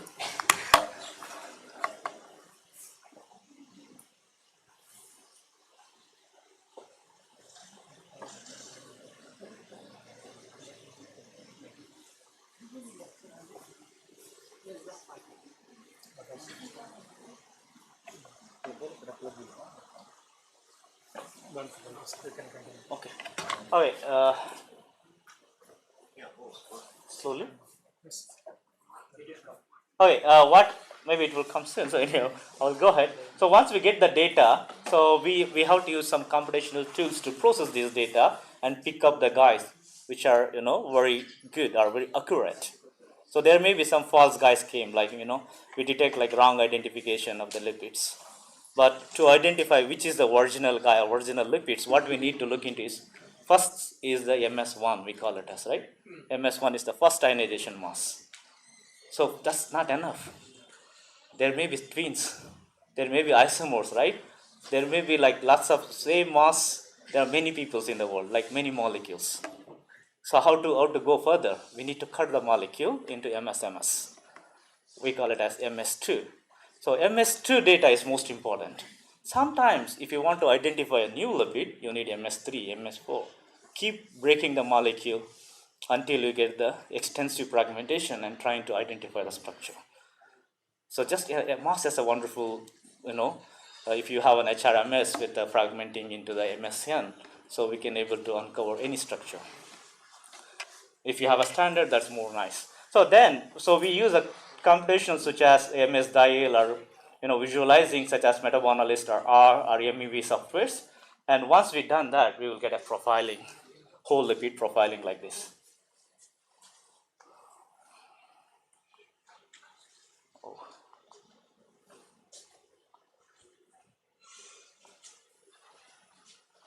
Not working.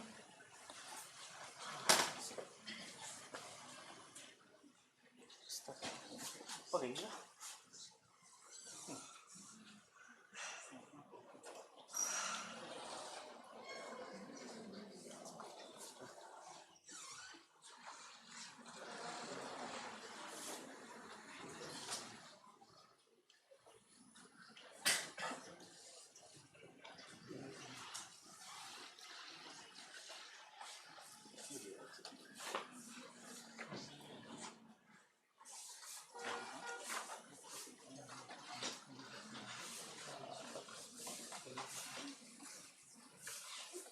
Sorry, many issues.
Okay, sorry.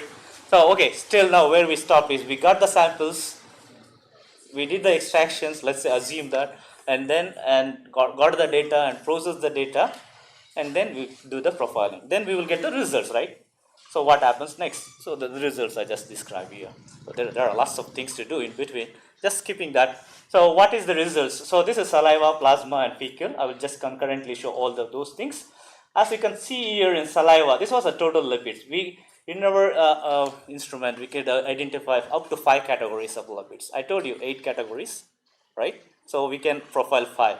So it's impossible to profile all the categories by one system or one column, one condition, because lipids are diverse structures, not the same guys. So very, very challenging. So in this case, as you can see, some of the glycerophospholipids are going up, up, up.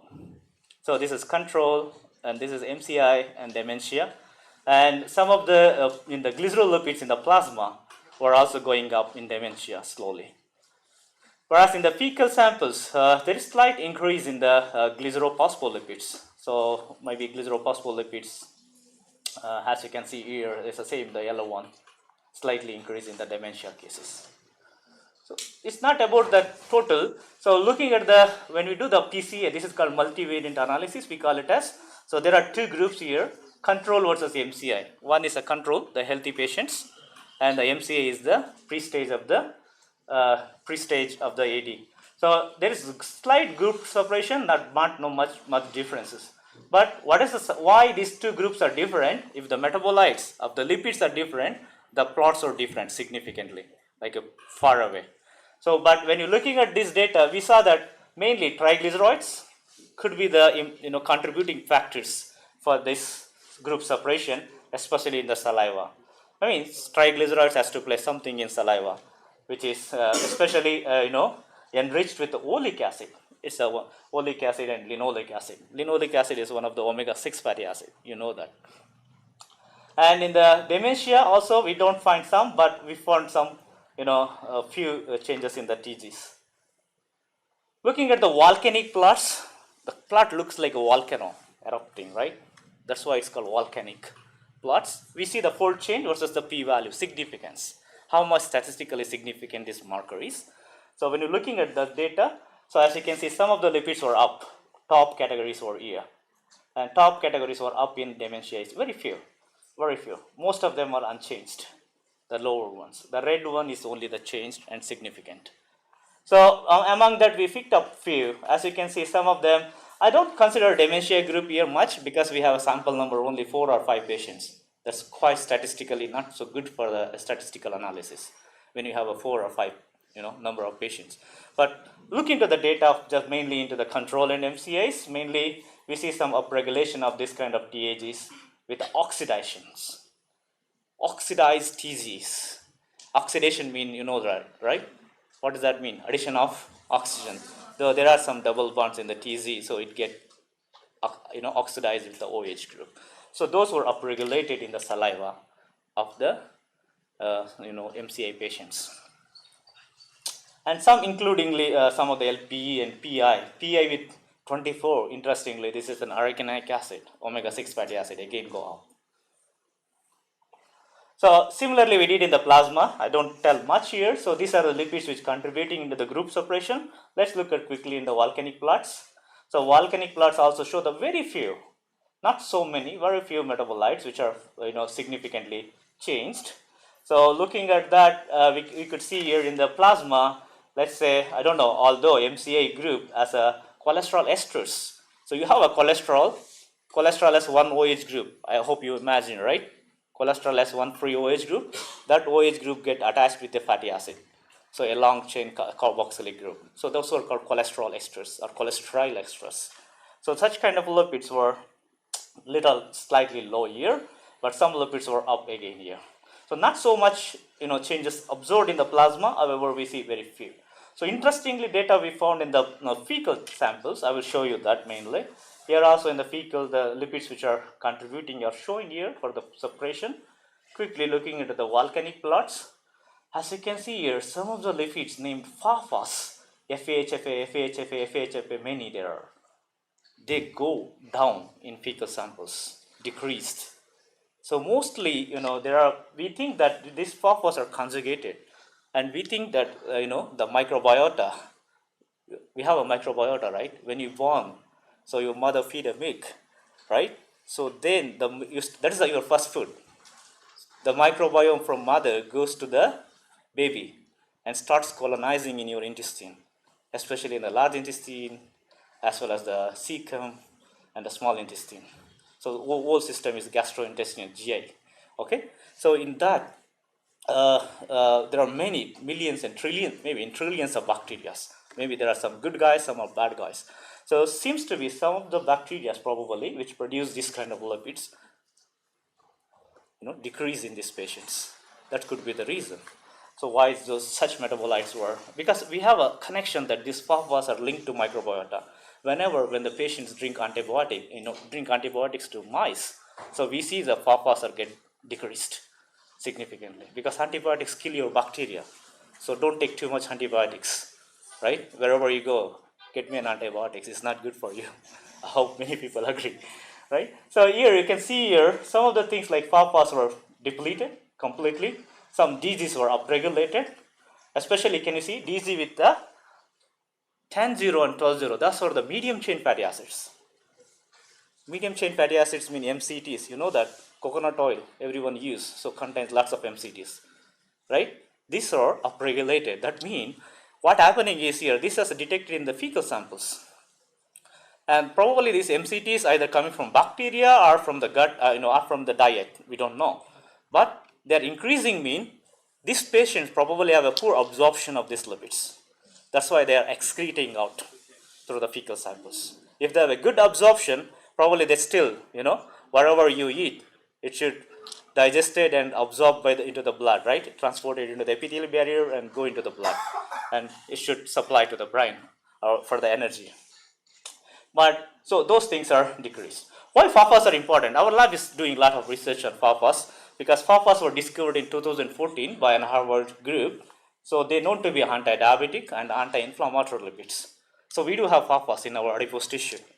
The fat cells make of FAFAs.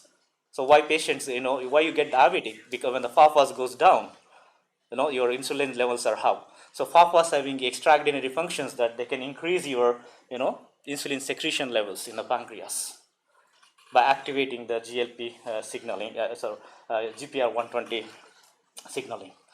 And we do also have several, bacterial derived FAFAs, as you can see here, with a short chain fatty acid like this. They go down in the high-fat diet. The people eating high-fat diet will have the very less these bioactive lipids. Especially this is done in mouse actually.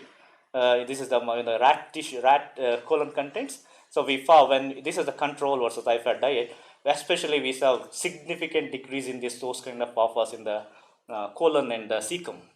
So where the bacterial presence is abundant. So you see, just feed the mice with the 2 weeks of diet, high-fat diet, they down completely and never come up again until 8 weeks. So these are the kind of heat maps we used to see, like, okay, what kind of individual lipids were up here. The red color indicates very high, blue color indicates very low, such kind of meaning. There are lots of top 50 lipids I shown here. So what we mainly use in clinical chemistry is ROC curves, where we reactor activity optimization. So ROC means reactive optimistic curves. So where we use the specific sensitivity versus specificity plots. If this is called area under the curve, AUC value, if it is close to 1, then such lipid is said to be biomarker, suitable biomarker, okay? Whenever the area AUC is very close to 1. So it's difficult to get 0.9 or 0.95. So at least whatever the lipids which having the close to this value, we can consider them as a biomarkers. So these are the lipids we listed out. For example, the common lipids in saliva, plasma, and fecal, one is the capric acid, C10 fatty acid. So capric acid is a very interesting story. So it can protect cardiovascular risks. Saturated fats, many people say is bad, but nowadays that trend is reversing. Saturated fats are good. That's why you're switching from seed oils to coconut oils recently, right? I don't know. So I mean, this is a saturated fatty acid which having a significant function. So one of this, and saliva again. This is a C12 fatty acids, 22,5, and in the saliva cholesterol esters. The cholesterol esters are like this, the cholesterol and these things. Especially those with high values are shown in the red boxes. So we saw that what mainly observed. Okay, when we see this medium chain fatty acids, 10-0 or 12-0 or 13-0. I mean, what does 10-0 mean? 10 carbon. That's it. 10 carbon with 1 carboxylic group. So such kind of fatty acids were increasing in the MCA patients. So we thought that okay, MCTs could be the markers. And as I told you, coconut oils are the major sources for these MCTs. Thus, there are any studies which can support our results. So ours is just an analytical study, just seeing the trend, what happened. Because you can't do something else with human samples. In mouse, you can do something else, but we are using the humans, so we can't do something else on humans. So we're looking at the trials. Some of the studies show that if you supply these MCTs, medium chain triglycerides, we call it as. Triglyceride means these 3 fatty acids attached to this glycerol. So there is an improvement in the cognitive brain function. There are some clinical studies already done, clinical nutrition studies. So 2-3 papers from United States show that so MCT supplement could be beneficial for brain. So can improve the cognitive thing. So what is our analysis then? So if you can detect the loss of MCTs early in the fecal samples, so it could diagnose that. So you may have a chances of getting Alzheimer in the future. So, but this is just a one study. We need a clinical ring trial, doing in the several laboratories, several ethnic studies, and find to the conclusion. So this is the summary take-home message. As I said, most important finding is about the MCTs, as well as some of the few lipid markers were identified. However, as I told you, in this study, we did not consider the diet. Diet also affect the what you eat is matters in the fecal samples as well as the blood. So because this is a volunteer study, the patients came and give the samples voluntarily. We did not have any dietary restrictions that could may affect our results. We need to consider. Finally, so this is the engagement we are trying to do with India. Maybe the first Sakura Science we did with IIT Hyderabad, and second, maybe some of you are here. So you came to Hokkaido University and we had a nice party over there, and yeah, we also visited IITH recently. So bringing more collaborations between India and Japan, especially focusing on IIT Hyderabad, Mysore University, and JSSTU. So this is we are keep on working. So okay, last slide.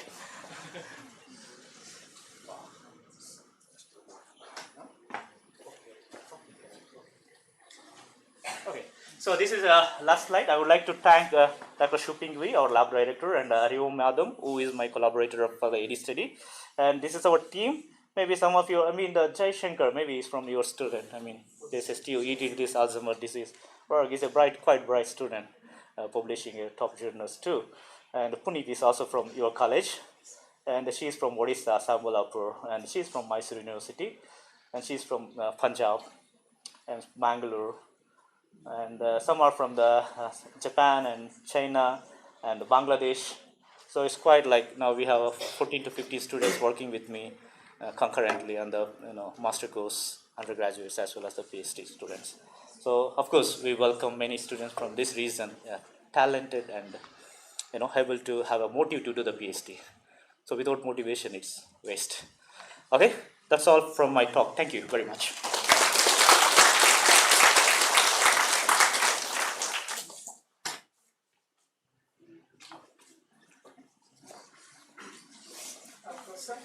Yeah, please tell me. Yeah. You are saying you can, control the MCT levels by supplementing the. Yeah, possible. That's what we said.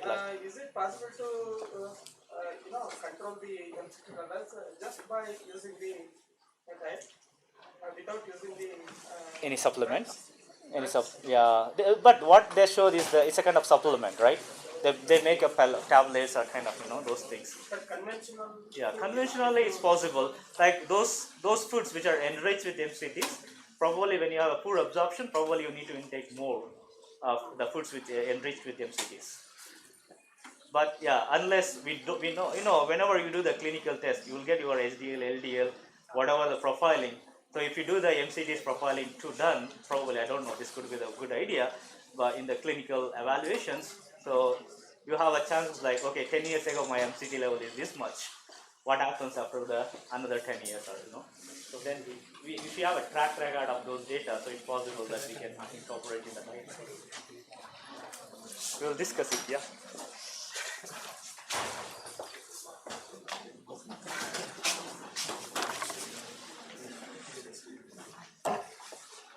Thank you for the knowledgeable presentation, sir.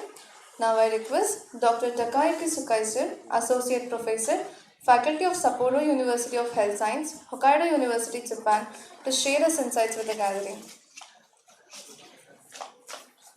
Thank you for the introduction of myself, and thank you for good welcome, everyone. And nice to meet you. My name is Takayuki Tsukui. I'm from Japan, Hokkaido, and Sapporo University of Health Science in Department of Health Science of Nutrition. So today I'll talk about the new trial, the food fermentation and makes a new composition of Sapporo Hachigyo, that is traditional corns. Before the contents, briefly an introduction of myself. My name is Takayuki Tsukui. I'm graduate PhD at Fishery Science in Hokkaido University. Now, currently, I belong to the Sapporo University of Health Science. That university is designated as a nurse or registered dietitians. So here is our university picture. And my keyword of my research is here. One is the bioactive compounds. That is mainly lipids. I focus on mainly lipids. That means not only PUFA, polyunsaturated fatty acid, and carotenoids, phospholipids, and others, and others. And I focus on the target diseases is anti-obesity, anti-diabetic effect, anti-diabetic, anti-inflammatory, antioxidant, and so on.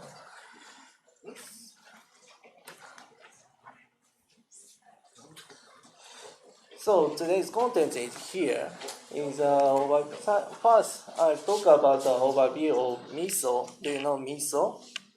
In Japan, traditional foods. No? Okay.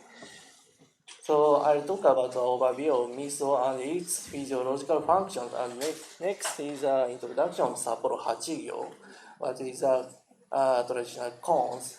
And then I introduce about recently research progress.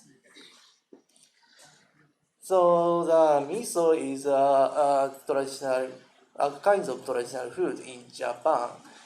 Just that only makes from soybean, salt, rice koji, and yeast. Just only 4 ingredients. So miso is undergoes fermentation and aging for 6 months to 1 year. That is long-term fermentation. Along the development of complex flavors and bioactive compounds. Recently, human and clinical studies reported that miso have so many bioactive health benefits. For example, the anti-obesity effect and blood pressure regulations.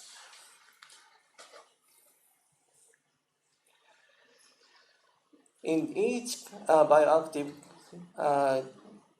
come from too many bioactive compounds. That is, we can divide the case of compounds. One is soybean-derived compounds. For example, here is shown diazine is a famous kind of isoflavones that have cardiovascular protective effects and anti-tumor activity. But in the soybean, diazine forms as a glycosid type compound, diazine. That makes a diazine or 7O glycoside. Case of 2, isoflavone is known of the so many biofunction, but that bioavailability is low because glycoside type is difficult to absorb from the small intestine. So miso comes this glycoside cut, then makes makes agricon type. That is easy to use for get some biofunctions. Next is chemical reaction during fermentation. In case of the major case of chemical reaction is Maillard reaction products. You know the Maillard reaction react between the amino acid to sugar saccharides. So then melanoid genes makes after the reaction. Melanoid genes have contributing to miso's flavors, color, and physiological effects. The Maillard reaction occurring during miso fermentation leads to the formation of bioactive melanoid genes, which impact miso's distinct color and taste. That's shown the antioxidant effective is a famous bioactive effect of the melanoid genes, and others glucose metabolism improvements that nearby the 2010 is in the reported. Second is recently discoveries. Recently, new biofunction compounds are found in miso. For example, these three types of peptides. These peptides is already known the other foods, other compounds, but these compounds, these are recently case in detect in the miso. For example, first one is pyroglutamyl peptide. That means glutamic acid makes rings in one molecules. That, for example, pyroglutamyl leucine makes that bacteria modification and anti-inflammatory effects. Next one is asparagine ice peptides. That means normal alpha type peptide is here conjugate with other amino acid conjugate here. On the other hand, ice type peptide is conjugate here, beta carbons. That peptide have antioxidant activity and anti-inflammatory effect and so on. Third one is G-keto piperazines that have these two different types of amino acid conjugate rings and two peptide bonds that have antimicrobial, anti-tumor, and neuroprotective effects. So these bioactive peptides have recently identified in miso in 2024.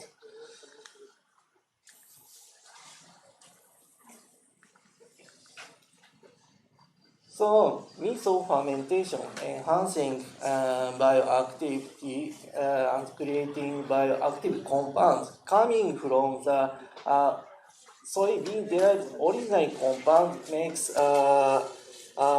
higher bioavailability and creates a bioactive compound, for example, some physiological peptides. Next, I'll show the Sapporo Hachigyo in traditional cones. Then, before that, introduction and talk about cones. Cone is very famous.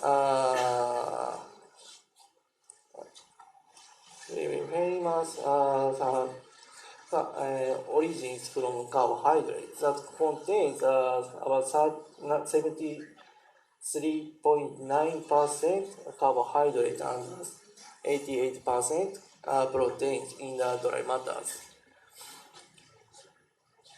And the corn have rich in phenolic acid, including para-cumaric acid and ferulic acid. But in the case of same case of soybean, mostly presents these phenolic acid as glycoside type in corn. Moreover, these glycoside bonds have indigestible polysaccharides such as cell wall.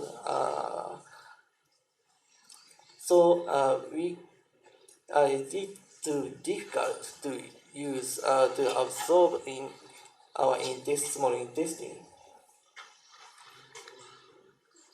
So Sapporo Hachigyo is a traditional base in Hokkaido.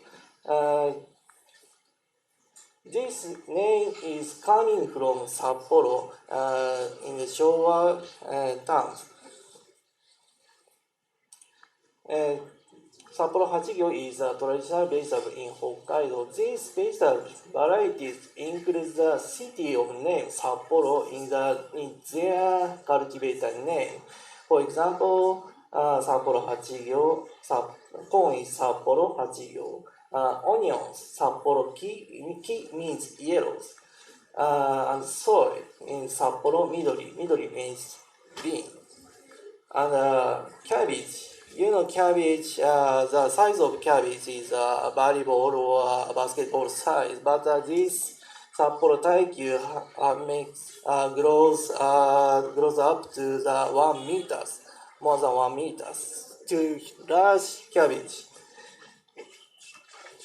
So almost these traditional vegetables can use some cookings and food processing, but the Sapporo Hachigyo makes a starch, makes like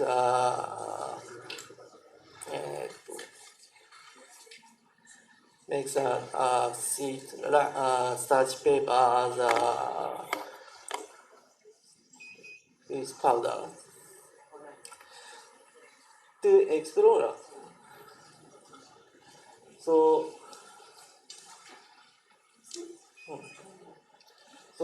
to explore a broader application of Sapporo Hachigyo, this study evaluated its stability for miso-like fermentation. That means the same condition of miso fermentation.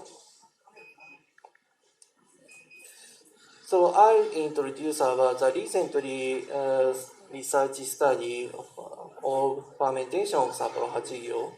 That is materials and methods briefly introduction.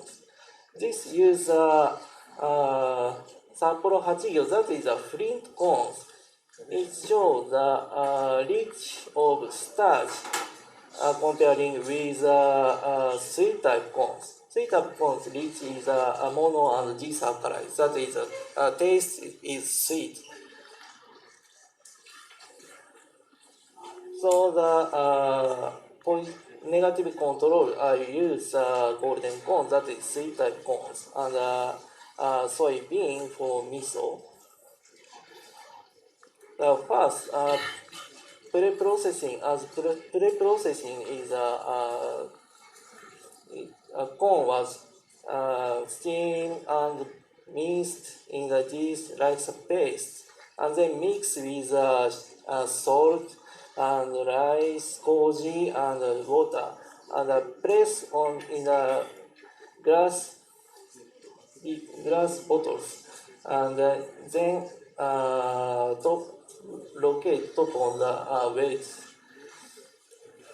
In the condition, the fermentation is 30 degrees and up to 8 weeks. The sampling at 0, 1, 2, 4, and 8 weeks.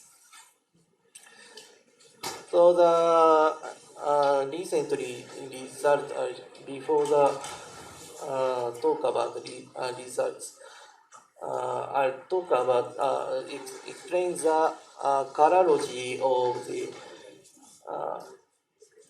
color species.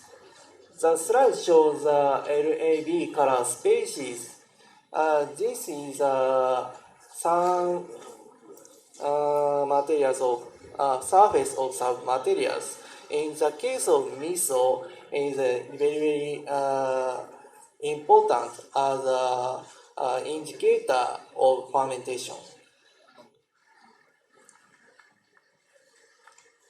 In the parameter of LAB color spaces, L star and B star. L star shows the lightness. That means 0 to 100 point. Near the 100 point makes very light and pale colors. Nearby 0 shows dark and deep colors. And A stars means red color, then minus become green colors. Then B star shows yellow colors. B star plus becomes yellow, more yellow, dark yellow, and then change the color. We can check the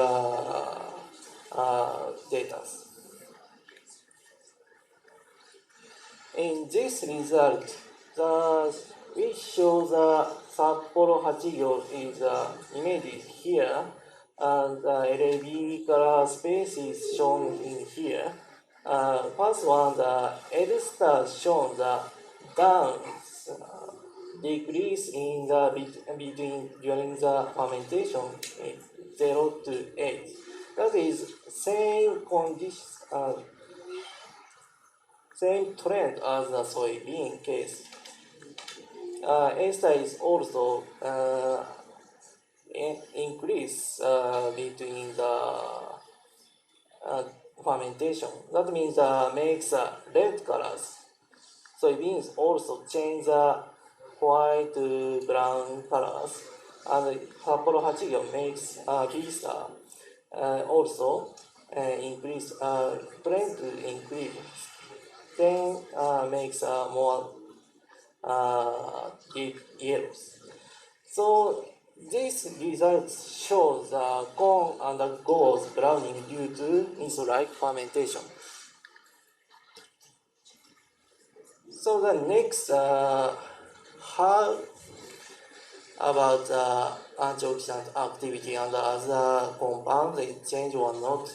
So I investigated about the total soluble polyphenol compounds. It means glycoside type phenolic acid makes agricon type polyphenolic acid that may increase in the total soluble phenolic compounds. In the result here, soybean of course increase the total polyphenolic acid, increase have higher antioxidant activity. Sapporo Hachigyo also increase here 0 to 8, increase total soluble phenolic acid compounds. On the other hand, sweet type corns, especially little bit increase, but almost not change total soluble polyphenolic acid compounds. The results shows same trends as EPPH, radical scavenging activities shown in the same trends in the total soluble polyphenolic acid compound. In the Sapporo Hachigyo also increase DPPH radical scavenging activities before 0 to 8 weeks. On the other hand, sweet type corns no change. So in the case of these results, miso-like fermentation enhances antioxidant activity of Sapporo Hachigyo. That is, flint corn is effective and sweet type corn is non-effective. Then next investigate about the impact of water and salt on the miso-like fermentation of Sapporo Hachigyo. That makes change the contains the water condition and salt condition change the makes fog lips. The shown the results. We take amino acid content in LC MS. The before fermentation, compare the before fermentation to A shows the same condition after 8 weeks fermentation. Almost samples enhances the amino acid contents. Very interestingly, changes here, type C. That means only salt concentration is reduced comparing group A. That is result of the enhances almost amino acid contents in here.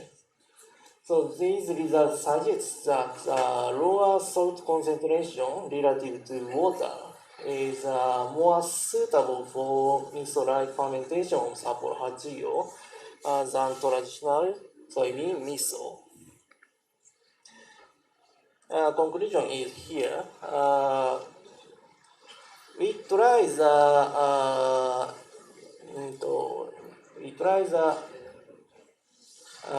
fermentation of Sapporo Hachigyo to get a more health benefit effect.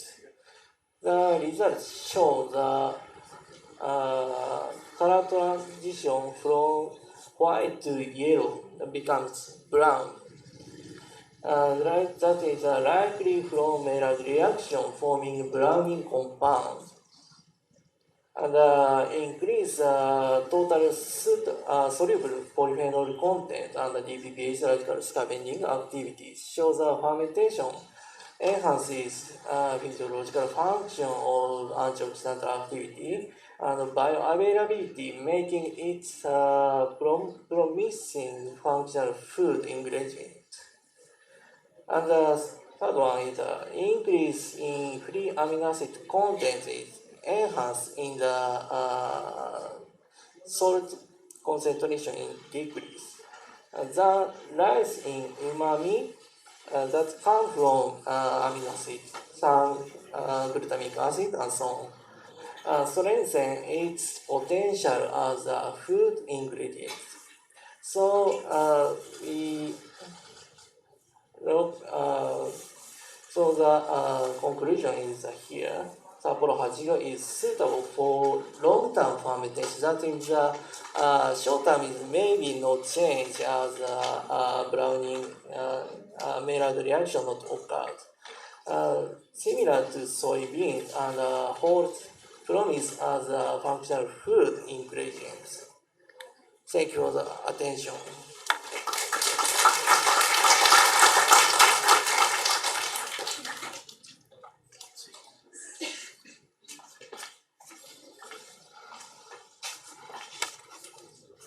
Thank you, sir, for the insightful presentation. So with this, we conclude our lecturing sessions. Now lunch has been arranged for everyone in the first floor. So I request everyone to join for lunch. And one more announcement, after lunch, assemble back in the same auditorium for the commencement of the fun events. I know you all are waiting for those events. So please have lunch and come back, enjoy your 2 days. Thank you.